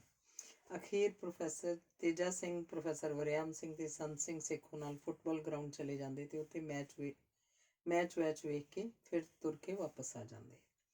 ਪ੍ਰੋਫੈਸਰ ਵਰਿਆਮ ਸਿੰਘ ਨੇ ਪ੍ਰਿੰਸੀਪਲ ਤੇਜਾ ਸਿੰਘ ਦਾ ਨਾਮ ਮੁੱਖ ਬੰਦੀਆ ਪਾਇਆ ਹੋਇਆ ਸੀ। ਪ੍ਰੋਫੈਸਰ ਤੇਜਾ ਸਿੰਘ ਨੇ ਅਣਗਿਣਤ ਪੰਜਾਬੀ ਲੇਖਕਾਂ ਨੂੰ ਆਪਣੇ ਮੁੱਖ ਬੰਦਾਂ ਲਈ ਪਾਠਕਾਂ ਨਾਲ ਪਰਿਚਿਤ ਕਰਾਇਆ। ਸਾਵੇ ਪੱਤਰ ਦਾ ਮੁੱਖ ਬੰਦ ਲਿਖ ਕੇ ਉਹਨਾਂ ਨੇ ਪ੍ਰੋਫੈਸਰ ਮੋਹਨ ਸਿੰਘ ਨੂੰ ਪੰਜਾਬੀ ਜਗ 'ਚ ਪ੍ਰਵੇਸ਼ ਕਰਵਾਇਆ। ਉਹਨਾਂ ਦੀ ਪ੍ਰੇਰਨਾ ਸਦਕਾ ਹੀ ਉਹ ਇੰਨਾ ਪ੍ਰਸਿੱਧ ਹੋਇਆ। ਹਰਦਿਆਲ ਸਿੰਘ ਸੀਕਰੀ, ਹਰਿੰਦਰ ਸਿੰਘ ਰੂਪ, ਦੀਵਾਨ ਸਿੰਘ ਕਾਲੇ ਪਾਣੀ ਆਦਿ ਲੇਖਕਾਂ ਨੂੰ ਉਹਨਾਂ ਦੀਆਂ ਪਹਿਲੀਆਂ ਪੁਸਤਕਾਂ ਦੇ ਮੁੱਖ ਬੰਦ ਲਿਖ ਕੇ ਉਤਸ਼ਾਹਿਤ ਕੀਤਾ। ਜੇ ਅਸੀਂ ਉਹਨਾਂ ਦੇ ਬਾਰੇ ਮੁੱਖ ਬੰਦ ਇਕੱਠੇ ਕਰਕੇ ਪੁਸਤਕ ਰੂਪ 'ਚ ਛਾਪੀਏ ਤਾਂ 1000 ਪੰਨੇ ਦੀ ਕਿਤਾਬ ਬਣਦੀ ਹੈ। ਕਾਲਜ ਵਿੱਚ professor Teja Singh MA English ਦੇ ਵਿਦਿਆਰਥੀਆਂ ਨੂੰ ਬੜੇ ਸ਼ੌਕ ਤੇ ਲਗਨ ਨਾਲ ਪੜ੍ਹਾਉਂਦੇ ਸਨ। ਇਹ MA ਇੰਗਲਿਸ਼ ਦੀ ਕਲਾਸ ਖਾਲਸਾ ਕਾਲਜ ਦੀ ਲਾਇਬ੍ਰੇਰੀ ਦੇ ਲਾਗੇ ਹੁੰਦੀ ਸੀ। ਪ੍ਰੋਫੈਸਰ ਤੇਜਾ ਸਿੰਘ ਜਜ਼ਬਾਤੀ ਬੰਦੇ ਸਨ। ਕਈ ਵਾਰੀ ਕਿੰਗ ਲੀਅਰ ਪੜ੍ਹਾਉਂਦਿਆਂ ਉਹਨਾਂ ਦੀਆਂ ਅੱਖਾਂ 'ਚ ਹੰਝੂ ਆ ਜਾਂਦੇ ਤੇ ਉਹ ਰੁਕ ਕੇ ਆਪਣਾ ਲੈਕਚਰ ਦਿੰਦੇ। ਟਾਈਮ ਦੀ ਕੋਈ ਪਾਬੰਦੀ ਨਹੀਂ ਸੀ। ਕਈ ਵਾਰੀ ਡੇਢ ਘੰਟਾ ਪੜ੍ਹਾਉਂਦੇ ਰਹਿੰਦੇ। ਪ੍ਰੋਫੈਸਰ ਤੇਜਾ ਸਿੰਘ ਖਾਲਸਾ ਕਾਲਜ ਬੰਬਈ ਦੇ ਪ੍ਰਿੰਸੀਪਲ ਬਣ ਕੇ ਚਲੇ ਗਏ। ਉੱਥੇ ਜਾ ਕੇ ਉਹਨਾਂ ਦੀ ਆਪਣੀ ਇੱਜ਼ਤ ਵੀ ਵਧੀ ਤੇ ਕਾਲਜ ਦੀ ਵੀ ਉੱਨਤੀ ਹੋਈ। ਇੱਕ ਮਹਾਨ ਸਿੱਖ ਵਿਦਵਾਨ ਹੋਣ ਦੀ ਹੈਸੀਅਤ ਵਿੱਚ ਉਹਨਾਂ ਨੇ ਯੂਨੀਵਰਸਿਟੀ ਤੇ ਹੋਰ ਕਾਲਜਾਂ 'ਚ ਲੈਕਚਰ ਦਿੱਤੇ ਤੇ ਪੰਜਾਬ ਤੋਂ ਬਾਹਰ ਪਹਿਲੀ ਵਾਰ ਸਿੱਖੀ ਦਾ ਪ੍ਰਚਾਰ ਇੱਕ ਉੱਚੇ ਵਿਦਵਾਨ ਰਾਹੀਂ ਹੋਇਆ। ਉਹ ਬਹੁਤ ਗੁਣਵਾਨ ਸਨ। ਉਹਨਾਂ ਦਾ ਆਸਾ ਦੀ ਵਾਰ ਦਾ ਟੀਕਾ ਉਹਨਾਂ ਦੀ ਡੂੰਘੀ ਵਿਦਵਤਾ ਦਾ ਪ੍ਰਮਾਣ ਹੈ। ਇਸੇ ਤਰ੍ਹਾਂ ਸ਼ਬਦਾਰਥ ਦੇ 4 ਭਾਗਾਂ ਵਿੱਚ ਉਹਨਾਂ ਨੇ ਜੋ ਅਰਥ ਦਿੱਤੇ ਹਨ ਉਹਨਾਂ ਨੂੰ ਹਾਲੇ ਤੱਕ ਕੋਈ ਚੈਲੰਜ ਨਹੀਂ ਕਰ ਸਕਿਆ। ਸਮੁੱਚੇ ਤੌਰ ਤੇ ਉਹਨਾਂ ਦੀ ਸੇਵਾ ਸਿੱਖ ਧਰਮ ਤੇ ਸਾਹਿਤ ਦੀ ਮਹਾਨ ਸੇਵਾ ਹੈ। ਪਰ ਉਹਨਾਂ ਨੇ ਆਪਣੀ ਸਿਹਤ ਦਾ ਖਿਆਲ ਨਹੀਂ ਸੀ ਕੀਤਾ।